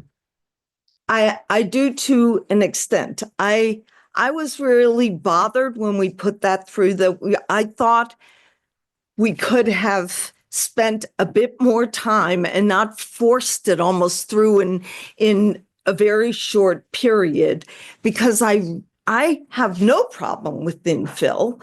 And I just think that we also have to look at affordability. We had to look more at the impact of infill and the lake, because you're then not having a lot of permeable surface when you're infilling a lot of these places. So I have my questions about it, and I still do. It's not, I mean, it's a done deal. I just hope that we can, watch as we are doing infill, that we are not making more problem for our infrastructure that is in bad need of repair. Hopefully, if these bonds pass, that will be possible. Okay. Valerie? Yeah, I mean, I think the neighborhood code is one of many, tools that we need to be leaning into to help solve some of our really critical housing and affordability crisis. I mean, we do not have enough inventory in this community. At the same time, I think especially here in the East District, we have a sort of unique relationship to the neighborhood code in that we also have UVM that we're working to really, I don't know that the most effective path at this moment for us in the East District solving some of our housing woes is to rely, exclusively on the neighborhood code. I think that we have other mechanisms like the MOU with UVM that we have to be exploring and leaning on. So, in that sense, I feel like, I think our community requires careful implementation of the neighborhood code with a real eye towards making sure that we're not therefore foregoing other opportunities and really critical opportunities to grow our housing stock. And I do agree with Kathy that part of careful implementation requires that our infrastructure is ready to receive more housing. And I think the bonds that are going to be on the ballot are a really important step in setting us up to accommodate more housing and more infill and mixed use developments. But I think it's a done deal. And so now I think it's incumbent upon us to be really tracking the implementation thoughtfully, and making sure that our needs as a community are still met, and also making sure that we're really leaning into sustainable development practices when we are pursuing new construction. Okay. I'm going to open up to questions here and just. Yeah, and just the only thing I would say is just try to address your questions to both the candidates, not just a singular candidate, and of course keep them respectful. Yes. Okay. If there were homeowners who had garages that were empty, and they, okay. Sorry. If there were homeowners like in our district or in the whole city who had empty garages that wanted to build into apartments, would you, before having the city help to finance that so that you already have the house built in the form of a garage that's in good shape and all you have to do is remodel and make it into an apartment. Would there be a way that you could somehow facilitate the city helping homeowners do that with their garages? Do I go first? You can go first.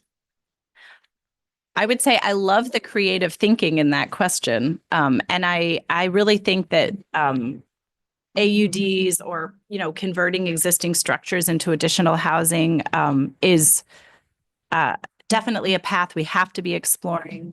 It's something I dream of being able to do as my mom is aging right now, is like, how could we maybe kind of find some sort of multi-generational living opportunity on our property? So, I don't know enough right now about the city's funding mechanisms to be able to say, like, I think there's a way. I would love to explore if and how the city may be able to fund or provide incentives or rebates for that sort of construction. I think it's a fantastic idea. I couldn't tell you today exactly how that would work or what we might have to sacrifice to make it happen. But I think it's very much well worth exploring. It's a great idea. I just want to add one thing, and that is that I know there is already some funding for people building AUDs. But this is like a different, specifically for garages. Specifically for garages. Yeah, I think it's a great idea. Kathy?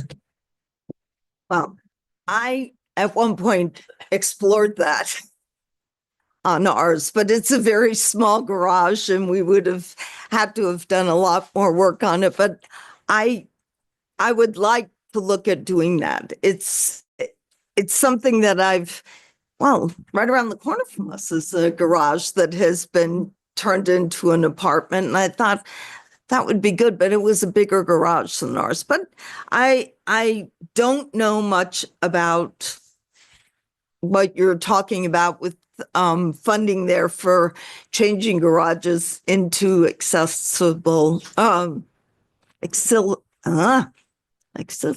auxiliary housing. But I would certainly look into it and support anything that should it be there.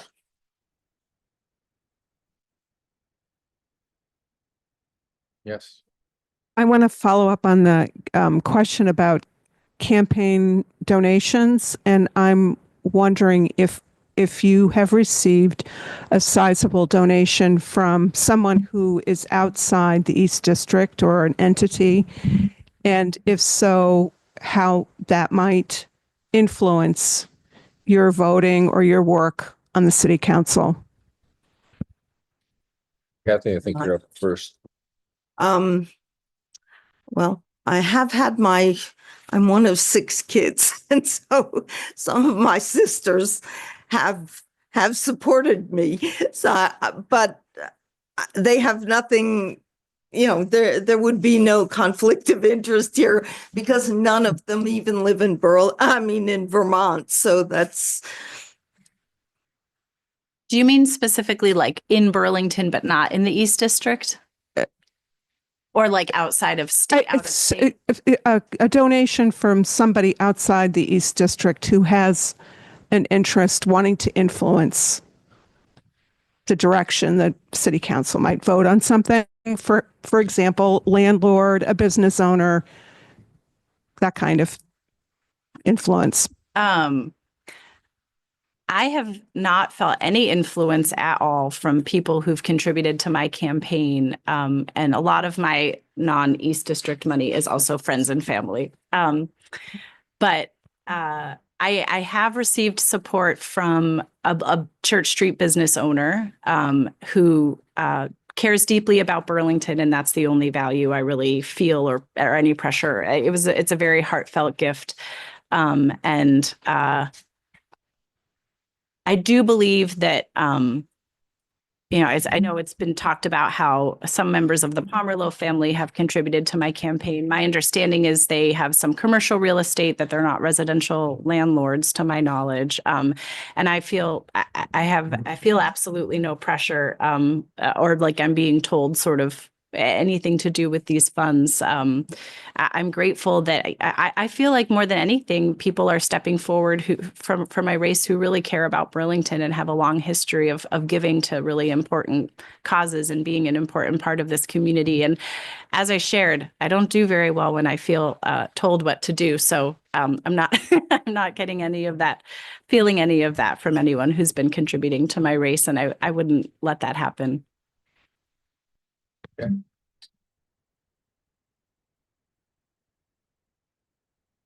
Let's step over here so I can see both of you.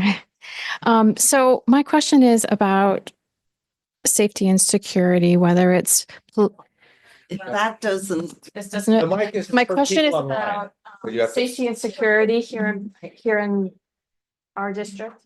Not only do I live on Loomis Street, but I have a daughter who lives on Church Street, and she works at the hospital as a phlebotomist, and she has to leave at 5:30 every morning and walk there.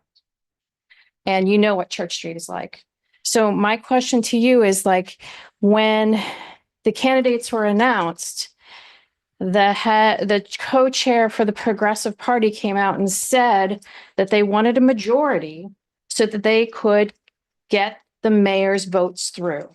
And I personally am against how the mayor is handling security and policing and funding for our safety here. I'm against the gag order. I'm against the animosity between the police force and the city. I'm against the businesses and how the businesses are being treated vis-a-vis the mayor. So my question to both candidates is, can you stand up for your beliefs and not the mayor's beliefs? And if you're telling us right now that you believe in XYZ, can we count on you voting that way and not being influenced by a very strong, charismatic leader who I respect in many ways and respect many of her policies, but on this one, I do not.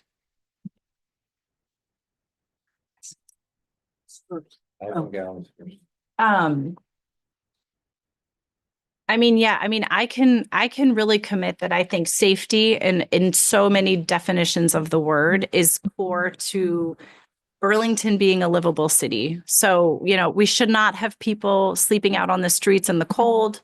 We should not have people worried about their safety if they're walking in the early morning hours from Church Street up to the hospital.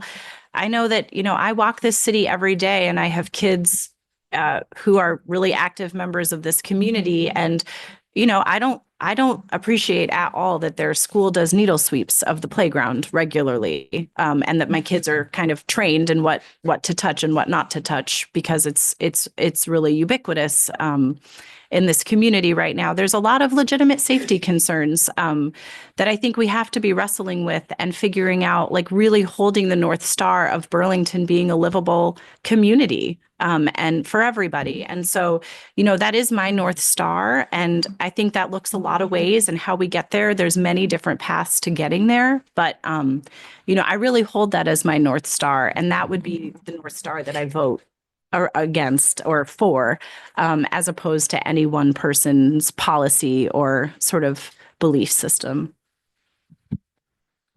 Kathy? First of all, I just have to say to you, the gag order was not put there by the mayor. The gag order was put by the state's attorney or whatever. City attorney. Huh? Place the gag order. The mayor asked for a policy from the department and put a temporary review on because the judge said it was unconstitutional. And violating due process. We don't have a policy on this. We put one in place. And so that day approved multiple within an hour left so. And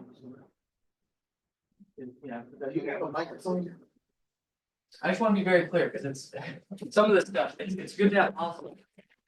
It's frustrating when some of the WCAX or the other stuff just makes stuff up. It's frustrating. Sorry to interrupt. But that said, Yeah, oh, we're gonna actually end the questioning and we're gonna go to final statements. So, Should she answer? okay, if you want a chance to answer it, answer it. huh? Go ahead. Okay. I just want to say that I think I definitely want and think that Burlington is headed in becoming a safer city. The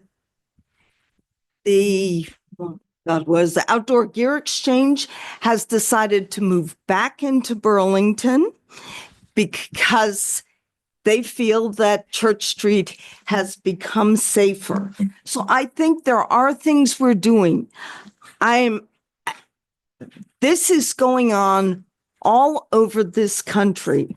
And I know it's horrible and that's not going to help someone walking at 5 o'clock in the morning to work. But I am not sure that even if we have 100 policemen there, that there would always be a policeman on Church Street watching who's walking at 5 in the morning and be where they are at the time. So I think the safest thing is, and the most productive is, that we actually back what is working and the mayor to try to get her policies and her programs through so that this city does become safer. To constantly be bringing up what we feel isn't safer is not going to make it safer. We need to work with her on her safety program. So that is my feeling on how I would make this place safer at the moment, because I do think she's doing a good job at what she's doing. Okay.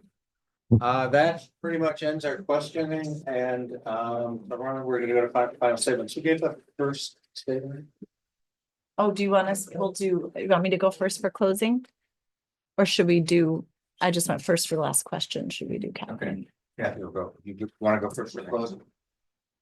Well, I thank you all for coming, for listening, giving us the questions. And I hope you will remember me on March 4th. I love this city. I have worked and put a lot of my hard work into this city over the years. And I hope you would let me serve you again as city councilor from the East District.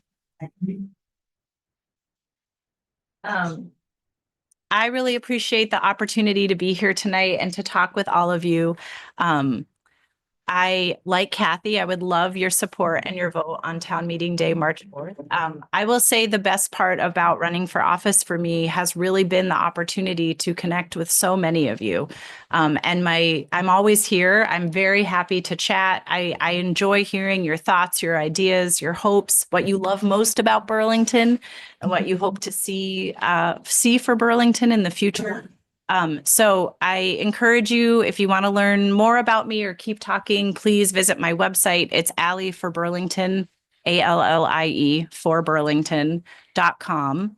My cell number is on there. My email's on there. I'm very available. I would welcome the opportunity to connect and continue these conversations or answer any other questions that weren't able to be asked tonight. So yeah, please reach out, please stay in touch. There's an events page on my website where there'll be more opportunities to connect or to ask questions or anything. I'm trying to keep it updated as forums and whatnot get scheduled. So please stay in touch and don't hesitate to reach out. And I appreciate you all being here tonight. It means a lot to see so many community members showing up. Well, I think I think a good conclusion to this is that we have two very good candidates. And so we have a lot of choice here. I don't think we can go wrong with either of our candidates. And so I'd like to give them a round of applause.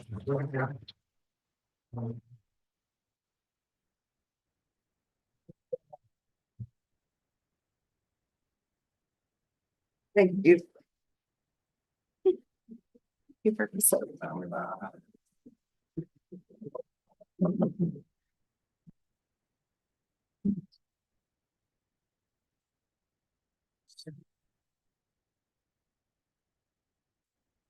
All right. Last but not least, we have a discussion of the pending UVM Medical Center Land Use Memorandum of Understanding. And leading that discussion is Karen Vestine. And you are accompanied by others that you're going to introduce, right? Okay. Okay. I'm a. Are you going to be showing slides? They have. I thought we could do it, right? You got it. You're going to connect to I need this. to send them to you. Not in order, but there it is.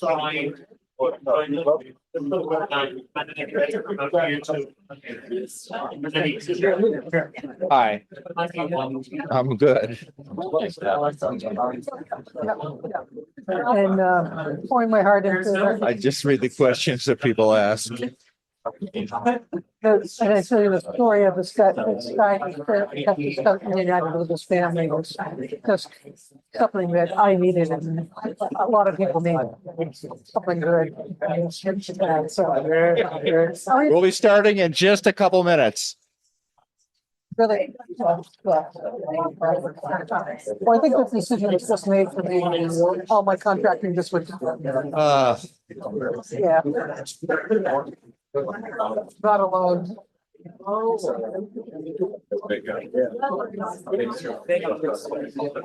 yeah, where you going?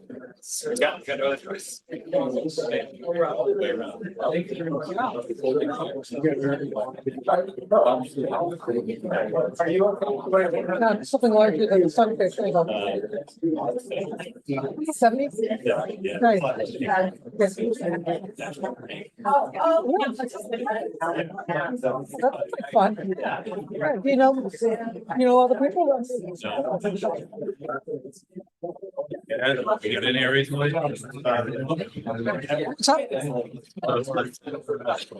Put together right now. Yeah. Meet the crew and license. And you'll get to know them well. Yeah. How many people in the crew? Oh, absolutely. Yeah, no, that was great. 20? Oh. That's so exciting. Circulating, so women, racing. Yeah.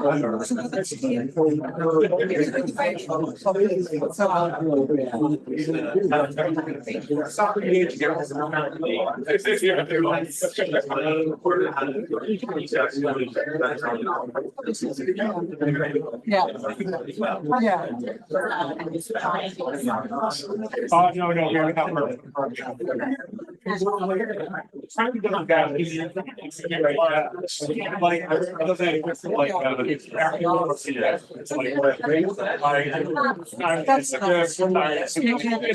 And so, I think,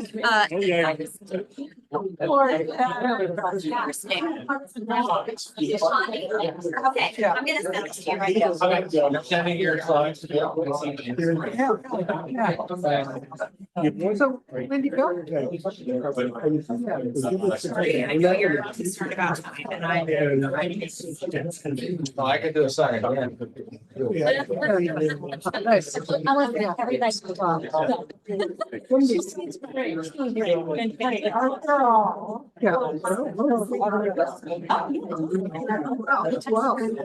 So that's Corey.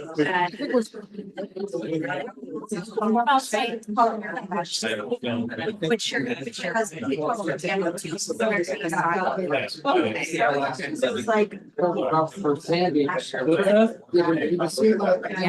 but I wanted to come here. Professional. How you doing? Hey Dave, I got your email. We'll be in Puerto Rico. Get started. Finally. We were supposed to go in March of 2020.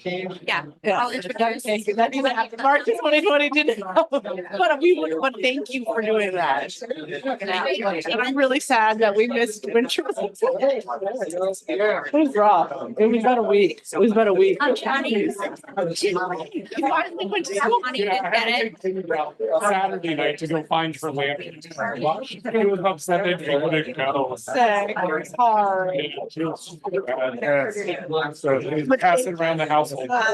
No, but thank you for all you're doing. No, it was a great. Corey at BurlingtonBT.gov. Corey. Henry lives in Baby. Okay, and we can just get started. He's doing this good grocery. I'm going to use this so that you and I can actually see it if you want, or I don't know. Thank you. Our last agenda item is going to go over the proposed UVM Medical Center land use MOU. And Karen's got a group of people she's going to introduce here, and I'll turn it over to you. Okay. If you're going to stand up, I'll give you this mic. I think we'll stay seated.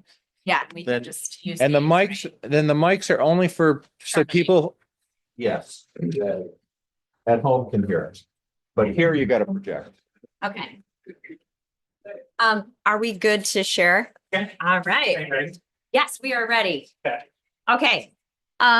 Please let me know, thumbs up, thumbs down if I'm too loud or talking too fast. That's a problem. So my name is Karen Vastine, and I work at the UVM Health Network in the Office of Government and Community Relations. I'm glad to see so many of the neighbors who've been involved in the land use MOU discussions here tonight, as well as others. To my left is my colleague, Ashley Bond, who is the Director of Real Estate. Okay, new title, still getting used to it. And then I'm joined here by two members of the city team. Do you want to introduce yourselves? Sure. I'm Charles Dillard, the Director of Office of City Planning for the city. Chapin Spencer, Department of Public Works Director. And finally, we also have a colleague of ours who is participating by phone. His name is Dave Kilty, and he's the vice president of kind of everything, but really he is the person who is the vice president over our campus development and that sort of thing. And if we need him, we'll call him in. But we have a short PowerPoint to give you. And for those of you who have been participating in this process, my apologies for the redundancy. These slides are going to look familiar. Okay. So what is a land use MOU? So I think that Councilor, your city councilor, I don't want to butcher your last name, so I'm just going to say your city councilor, shared with you all earlier that the memorandum of understanding is an expression of intent. So this is an expression of intent between UVM Medical Center and the city of Burlington regarding our long-range planning on the UVM Medical Center campus. And so although, this is an important agreement, it does not supersede any existing law and public oversight, of which there are strong processes and requirements that are already in place. So I always feel like this is an important point for us to emphasize, is that this is meant to be complementary, and there are very strong laws and policies in place that already govern our land use planning, permitting, transportation demand management, stormwater management, and energy efficiency. So we actually have an existing land use MOU that is set to expire next Wednesday. And thanks to both Chapin and Sharon Busher here, who as city councilors led the effort for the first MOU, which was originally signed in 1999. It's been an enduring agreement. We've only amended it twice, in 2006 and then in 2016. And the intention here is that this is a voluntary agreement, and that it puts parameters in place to ensure that the neighborhood adjacent to the hospital maintains its unique character. And then it's also an expression, as I've already said, an expression of intent for long-term planning. I'm going to move this along. And additional background, one of the things I was asked to talk about were some of the successes. What's that? The next slide. Sorry. Yeah. Oh, sorry. I think I'm doing it because I have it on my computer. Okay. I'm really sorry. I should be making eye contact. Okay. All right. I'll improve. Okay. So sorry, everybody. So we didn't choreograph this beforehand. One of the things I was asked to explain were some of the successes of the original MOU. And so I thought this slide might be helpful background. That it defined this long-standing, clear set of expectations where we build in the campus core. We maintain things like the sliding hill and community garden access for the neighbors. We also have maintained parking access at our state lab building for parking bans, evening restaurant pickups, and things like that. So these may sound like small pieces, but they've been really important with respect to our engagement with the neighbors. And so I just switched slides again. So one of the things that it's important to note, this is a 20-year agreement. And what is reflected in the MOU are many, many, many commitments that are incumbent upon UVM Medical Center. And this slide gives you a sense of those. Maintaining the transitional buffer, avoiding construction on the sliding hill, that we are committed to our ongoing participation in CATMA and our commitment to the transportation demand management. And we will continue to pursue multimodal transportation options. We are committed to protecting the Mary Fletcher Hospital, which for those of you who've seen it, it's that little building that's on Mary Fletcher Drive, the original hospital from the same person who is honored outside this building. We also have, we are committed to supporting efforts to add affordable housing in the community. We are also committed to continuing efforts to design facilities that are energy efficient. And we are also committed to communicating regularly with our hospital adjacent neighbors regarding any development or changes on the campus. This actually is not a complete list, but gives you a sense of what we have committed to in the MOU. In the MOU, we're asking the city to support two things, and that is changes within the Comprehensive Development Ordinance, otherwise known as the CDO. The first one is the expansion of our height overlay districts. And Charles has a picture that will help you understand this, I believe. Yes, or no, you don't. Well, No. I can try to help Okay, well, people understand, but it's very complicated. yeah. So currently right now, our height overlay district is right in the center of our campus, and we are looking to extend it over by, I think it's 15 yards or so. No, am I wrong about that? It's 50 yards. It's to the Mary Fletcher So Drive. it's to the Mary Fletcher Drive. So for those of you who've been at our campus, if you go up Mary Fletcher Drive, that's essentially you're driving around the campus core. And that's where we're asking for the extension of our height overlay district. And then we're also asking for an increase of allowable height by 40 feet. The reason for this is that 2010, the census incorrectly predicted population growth in this area. And so now we and other institutions are kind of rushing to catch up. So by 2035, in order to be able to serve this community, the aging population in Vermont, et cetera, we will have to be able to add 242 beds to be able to adequately serve the region and this community. And so that's part of the reason we've been asking for these two things, is that in order for us to be able to stay to our campus core, our small footprint that we have here in Burlington, we go up. And with the additional inpatient beds, we would also be looking to add parking spaces in the number of 856. And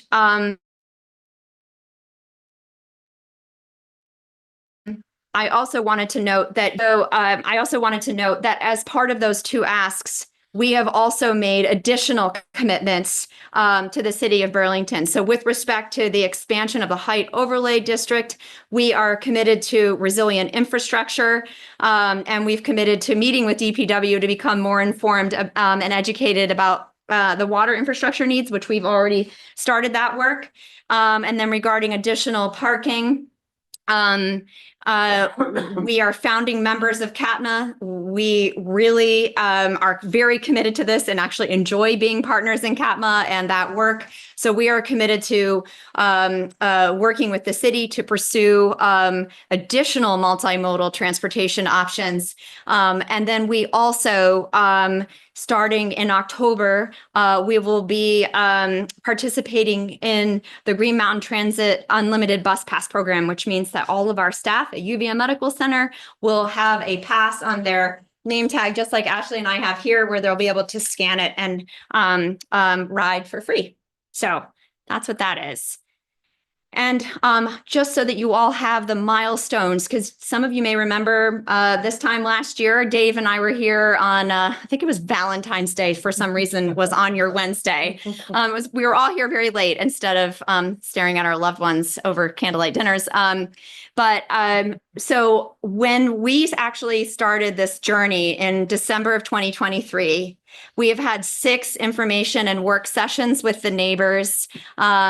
We have presented here. You all got a formal presentation at that February meeting, and plus we provided additional updates. And then I regularly update the members of the steering committee. We've had multiple meetings with the city team. And then we presented to City Council as a work session on January 13th. And as of now, the City Council is scheduled to vote on the land use MOU on February 18th. I put this question slides in here, but then that actually, I need to pass the baton to Charles though. So I'm going to do that because I think that just we could just keep going. I think Charles's information will help provide some additional context. Yep.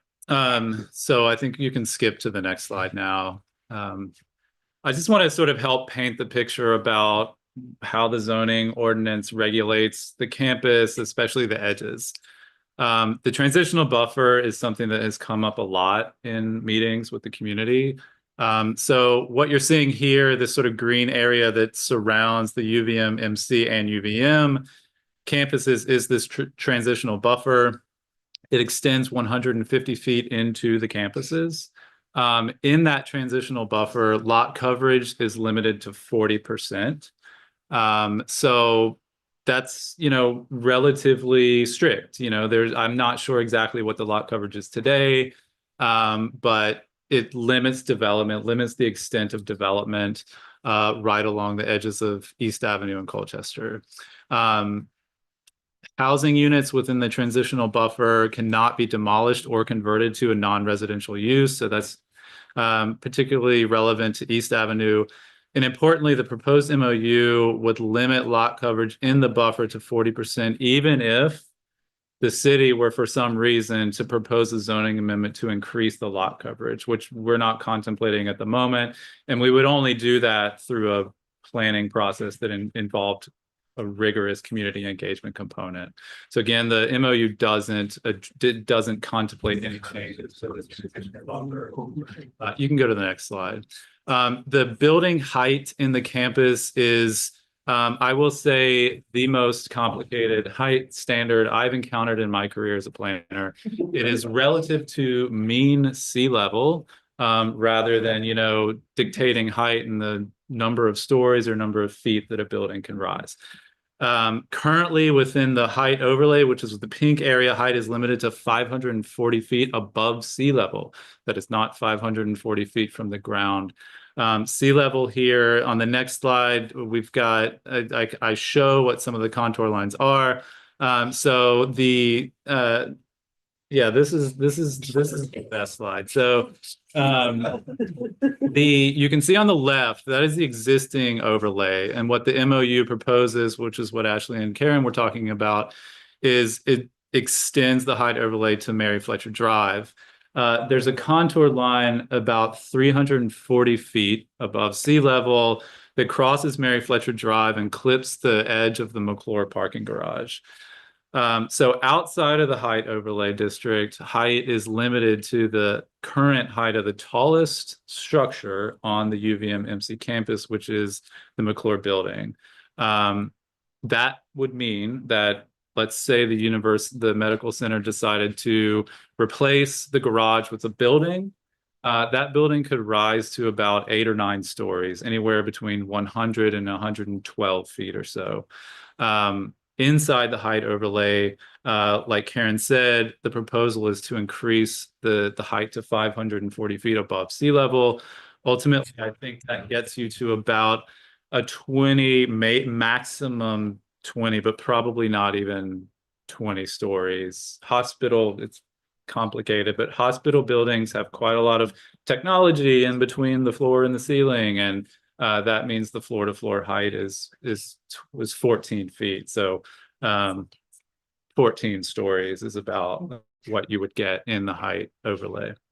And could you clarify that this is Mary Fletcher? Yeah, so the sort of edge of this sort of curved edge now at the northern side or the top of the height overlay, that is Mary Fletcher Drive. So everything beyond that is not in that sort of pink gradient area is limited to the current height of the McClure building.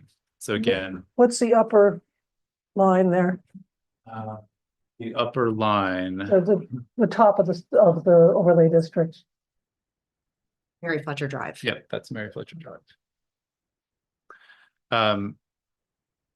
Just clarification. So the only part of the overlay district that you're looking to change is the part that's facing, is that north? Yeah, it's true north. The addition, the sort of the flat line, straight line on the image on the left would be changed, and the new boundary of the height overlay would be Mary Fletcher Drive. Yep. You can go to the next. Okay, I guess we'll take questions. Yeah, maybe this is coming, but so we're looking at site plans. Do you have section drawings? I mean, height is really a big part of it, right? So Has a section drawing, but I don't believe it's in this deck. No, not tonight, but we can share one with you. it'd be good to be able to visualize that.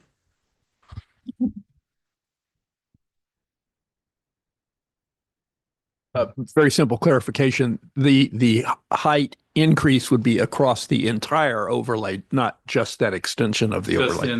just in the height overlay. There's no contemplation of increased height outside of that overlay. But that entire purplish area. Yeah. Got a question from Sharon.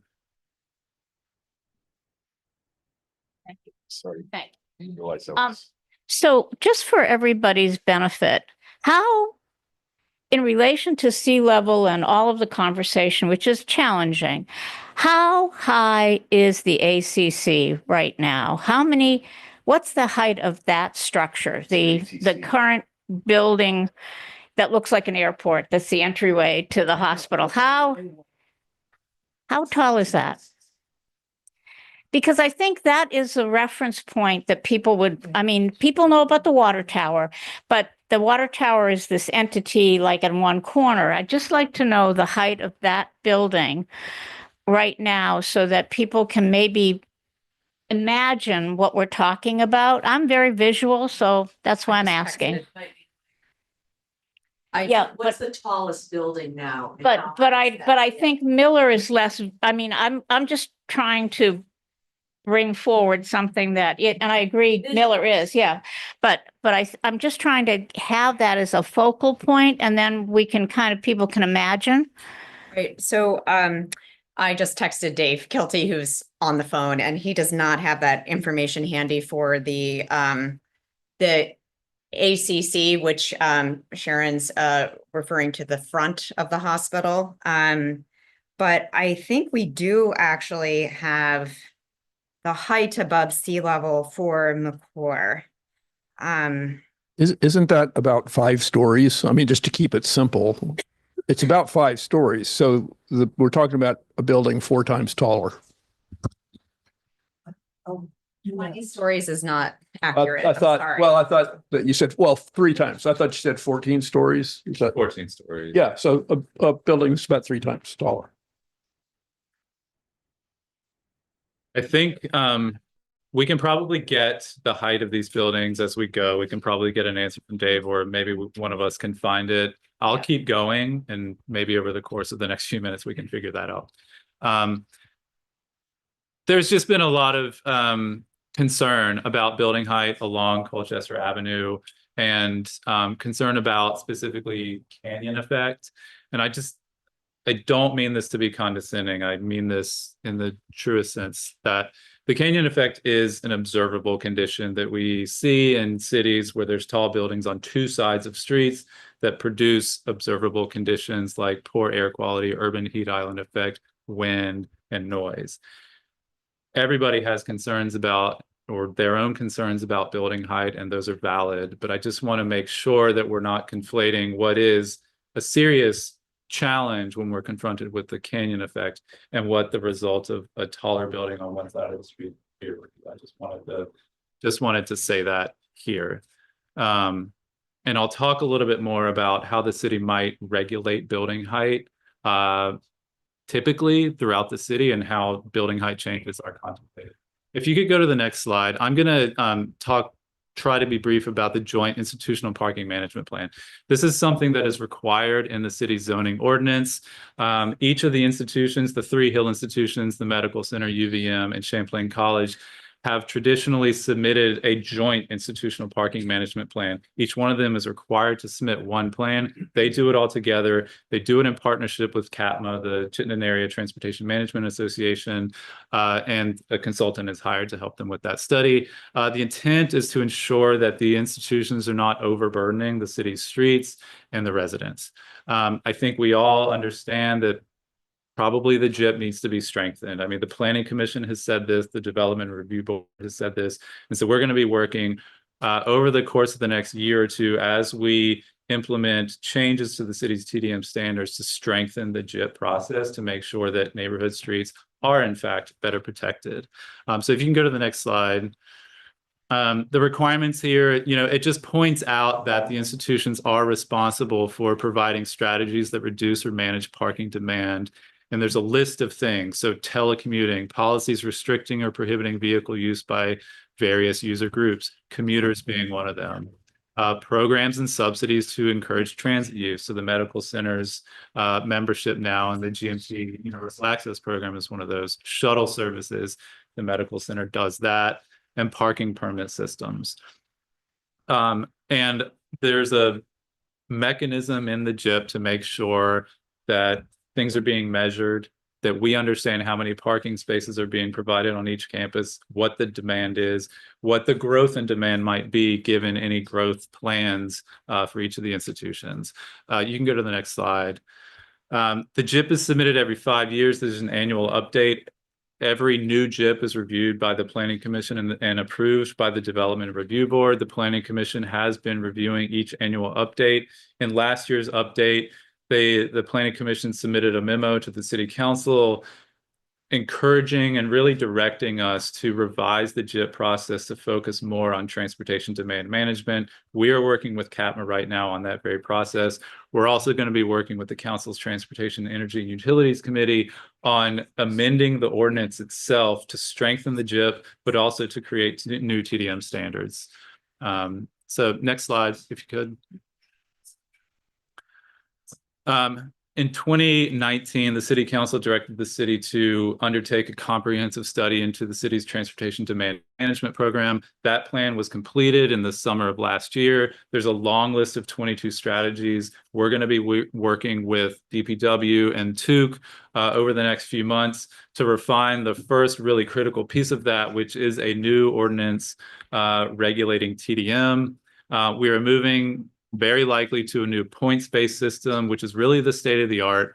If you can go to the next slide, an example of a point system, you can skip this one as well. And even this one, that's all, those previous slides were from the Transportation Options Study, which is the TDM plan. That's on our website. I'm happy to share a link to that plan with folks so you all get access to it. The point system works in a way that a developer or an entity like the institution comes in, applies for an application for development. The city looks at that and says, okay, it's a certain size of development or will have a certain impact.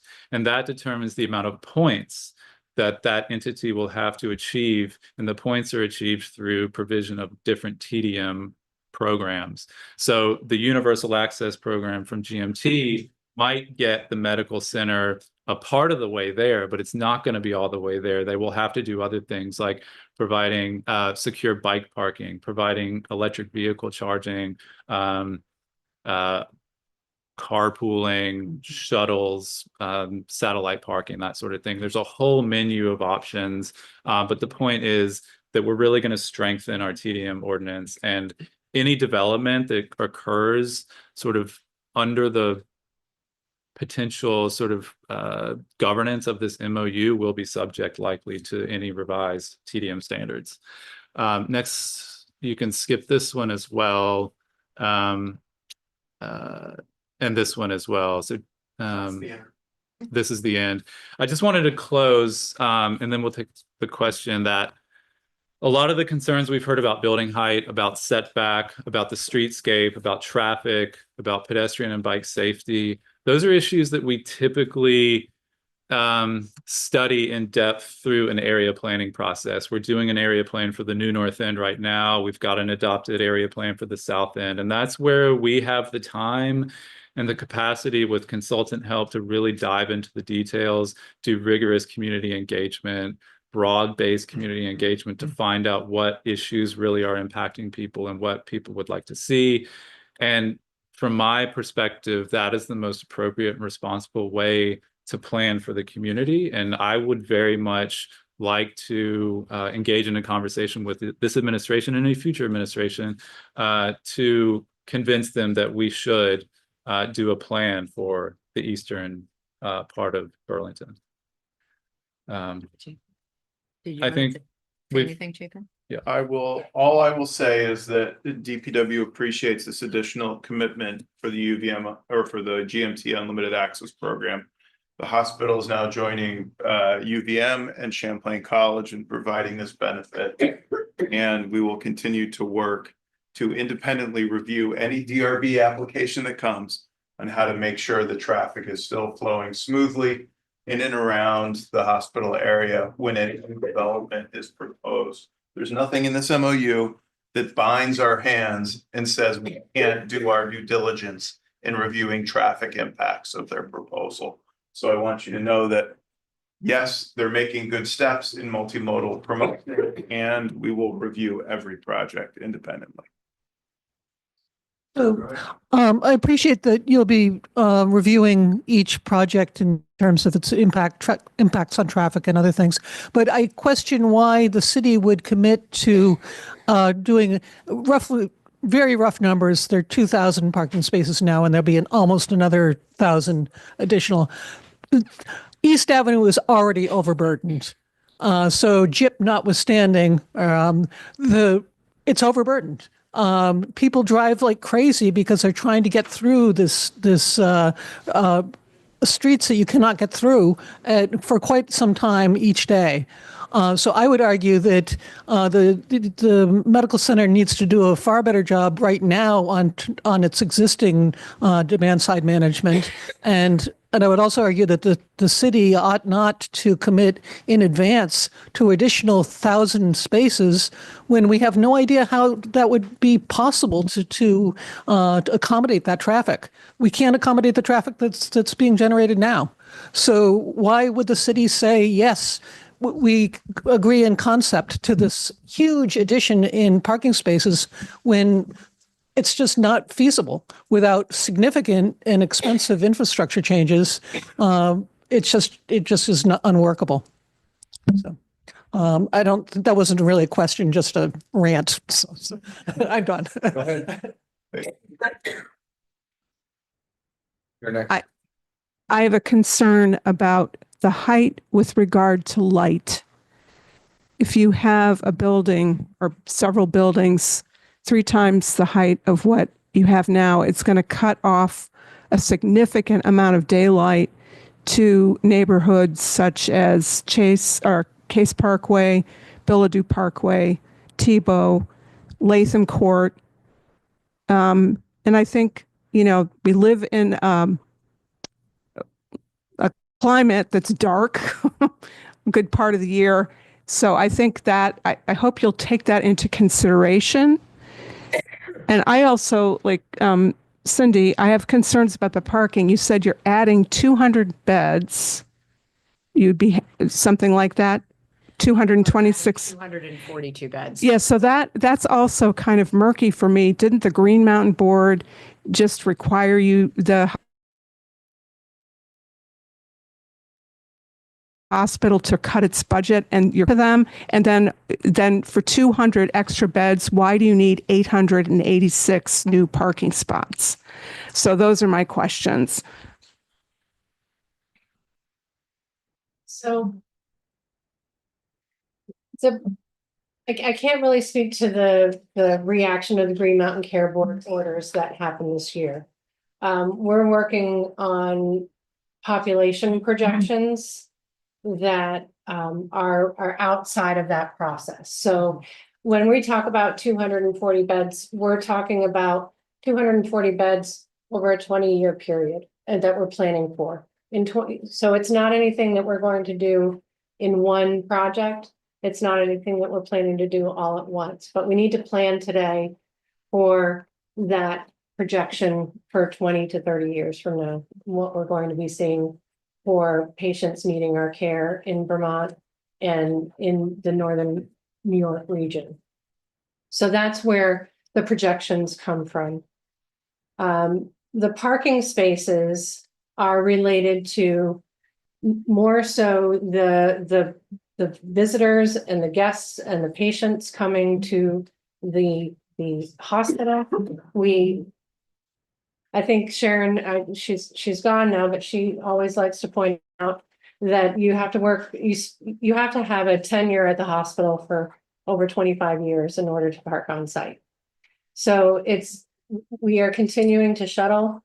We are continuing to plan to have our employees participate in transportation demand management, but that is really more for the people who would be coming for our care. And along with that, the physicians that might be having to travel from their private practice out in the community to the hospital for their rounds or for surgeries or that type of thing, we would have some additional employees planned in that number, but it would be primarily for our patients and their visitors and loved ones.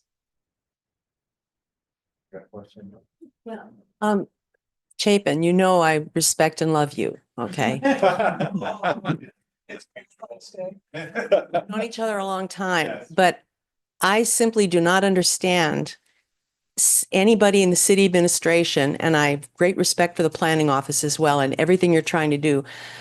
What Cindy brought up, there is a phrase in this MOU that, as far as we can tell, requires the city the words, it's plain language. The city administration will support these parking spaces. They haven't provided any evidence for it. It's a projection 20 years. We don't know what the TDM is going to accomplish. We don't know what these great sounding new plans are going to accomplish. We have no idea. But this phrase says the city administration will support this. My grave concern is that this wonderful work is going to be done by the planning office. And then DPW is going to be asked, well, what about what this CATMA plan, this CATMA plan now has in it, this new parking garage? Do we have to support it? Well, the MOU says, yes, we have to support it. I mean, there's no reason for that language to be in there except that they want to tie the city's hands. There's no reason for that to be in there otherwise.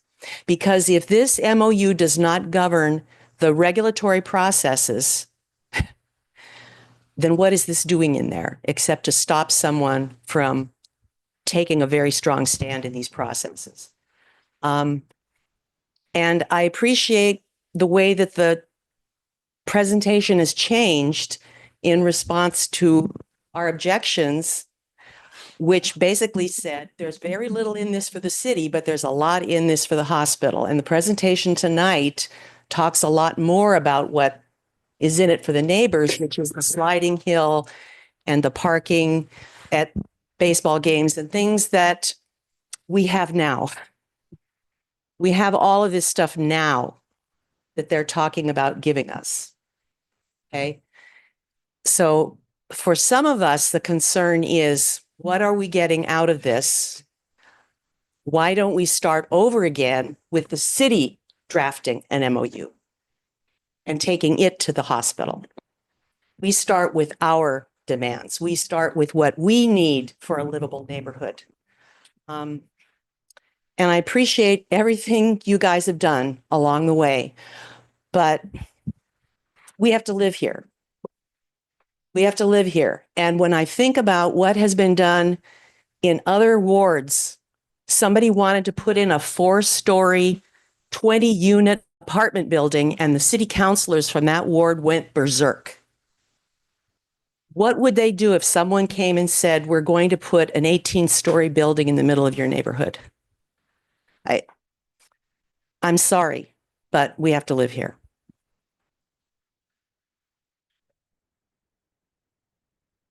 And then you're next after.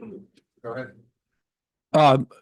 Just a preface that I'm in favor of going up rather than out. So I'll just state that right up. But just a clarification.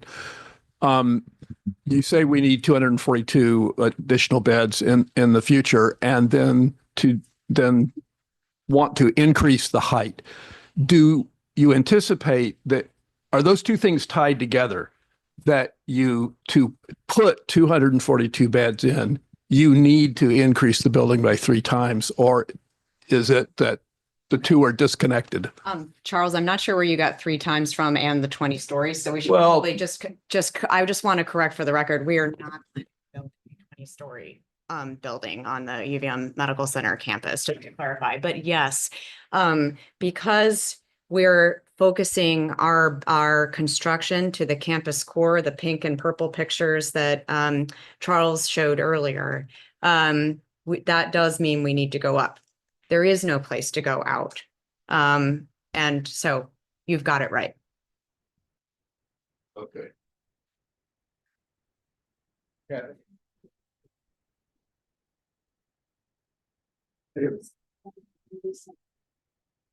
I just want to ask, why, if the people working at the hospital other than physicians and the patients' visitors are being bused onto the campus, why can visitors not go to someplace off the campus and be bused onto the campus? Why is that not possible, given that, I guess here we are talking about net zero, and we're building huge towers of parking, which is only going to have people driving more vehicles. So most people coming to the hospital are not well. Most people who are the visitors, I'm talking. I don't know of any, I'm sorry, I misunderstood your question. I think Okay. you're talking about patients and visitors going to a satellite parking facility to take a bus to the hospital. That isn't necessarily something that we've explored for visitors to shuttle to visit their loved ones from a satellite parking facility.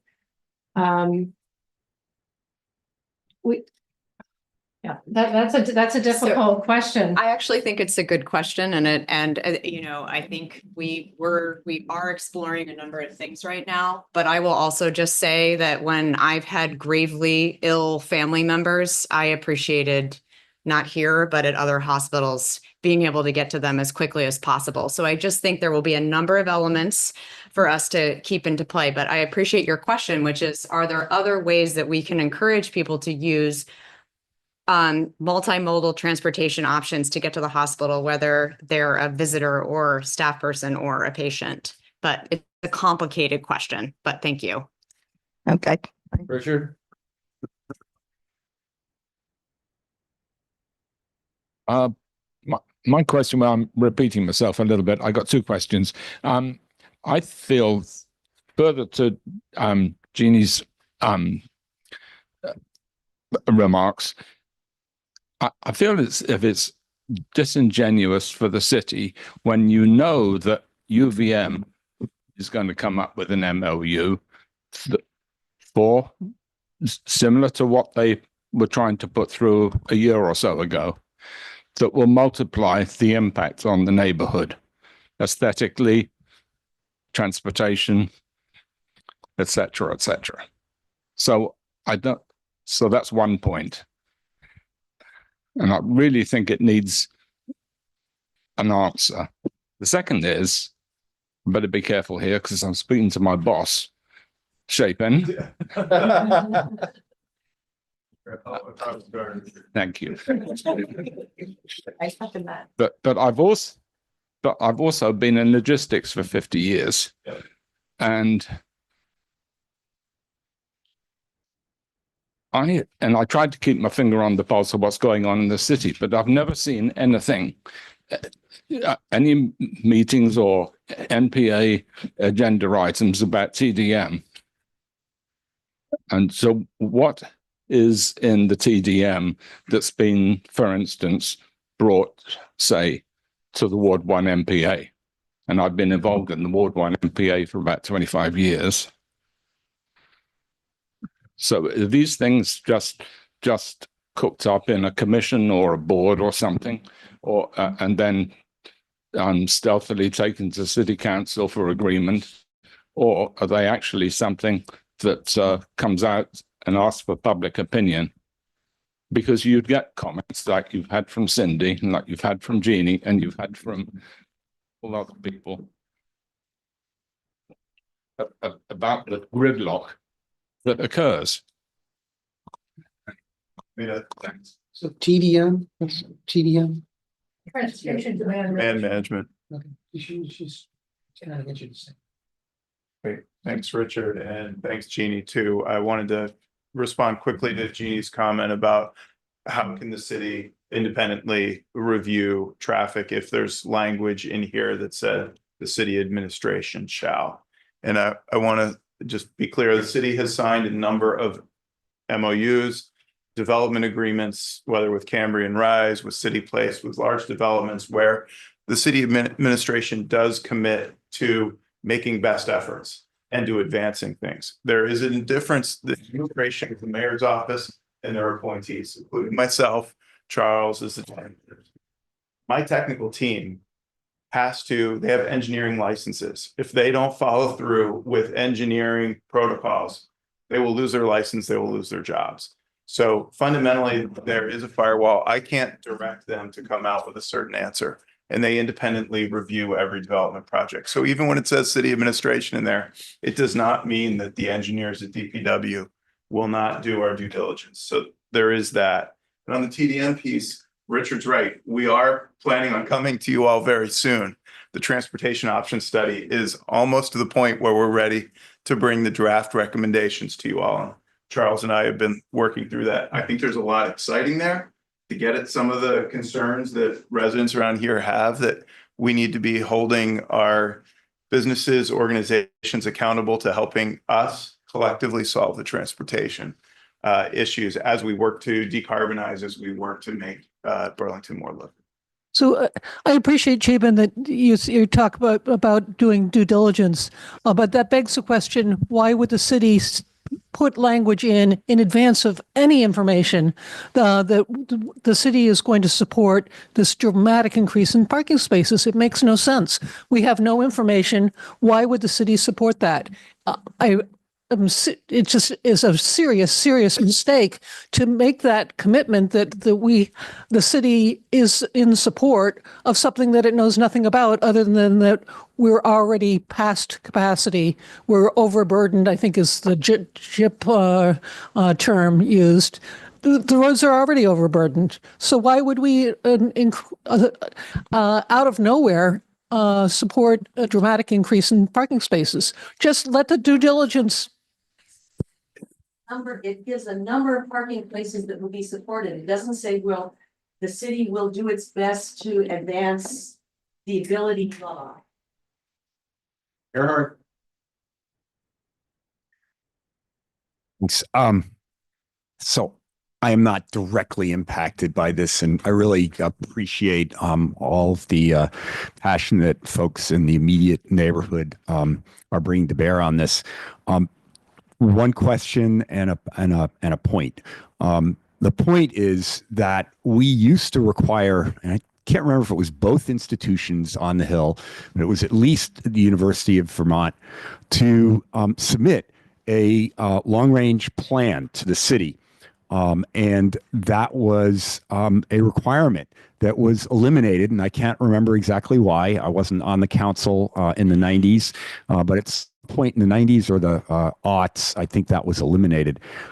This doesn't help in this particular situation, but I think that is something that our Planning Commission, and I'm one of the commissioners now, I want to take another look at, and then hopefully see if we can get support from the Planning Commission and the City Council to reinstate that kind of long-range planning requirement where there's greater transparency and greater openness between the institutions and the residents and the city around long-range plans. I think it's really been lacking. I have to say, I know that the medical center has engaged with the residents and has had many meetings around this MOU, but I think the fact remains that it's hard to look into that crystal ball as a neighbor, as a resident, when there isn't a public document that is submitted to the city every so often by the institutions,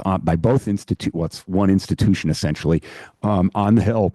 And no, two institutions, well, both have UVM in front of the name. By both institutions on the Hill, so that people can look at what the plans are over the long term. And I think it could help avoid these kinds of situations in the future with residents really upset about plans that the institutions are going to take that and that the city is being asked to take in advance. I think we're out of time. All right. And I think it's been a good discussion. I appreciate you coming here, describing what's going to go. And you said city council's going to consider this next week. So we have counselors.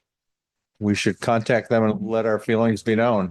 Right now, we're presenting our work. Yep.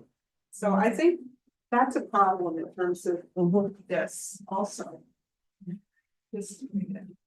I understand. So that is concluding our February NPA meeting. Thank you. Everyone have a good night. Enjoy Valentine's Day, which is Friday. Friday. Get your stuff. I know.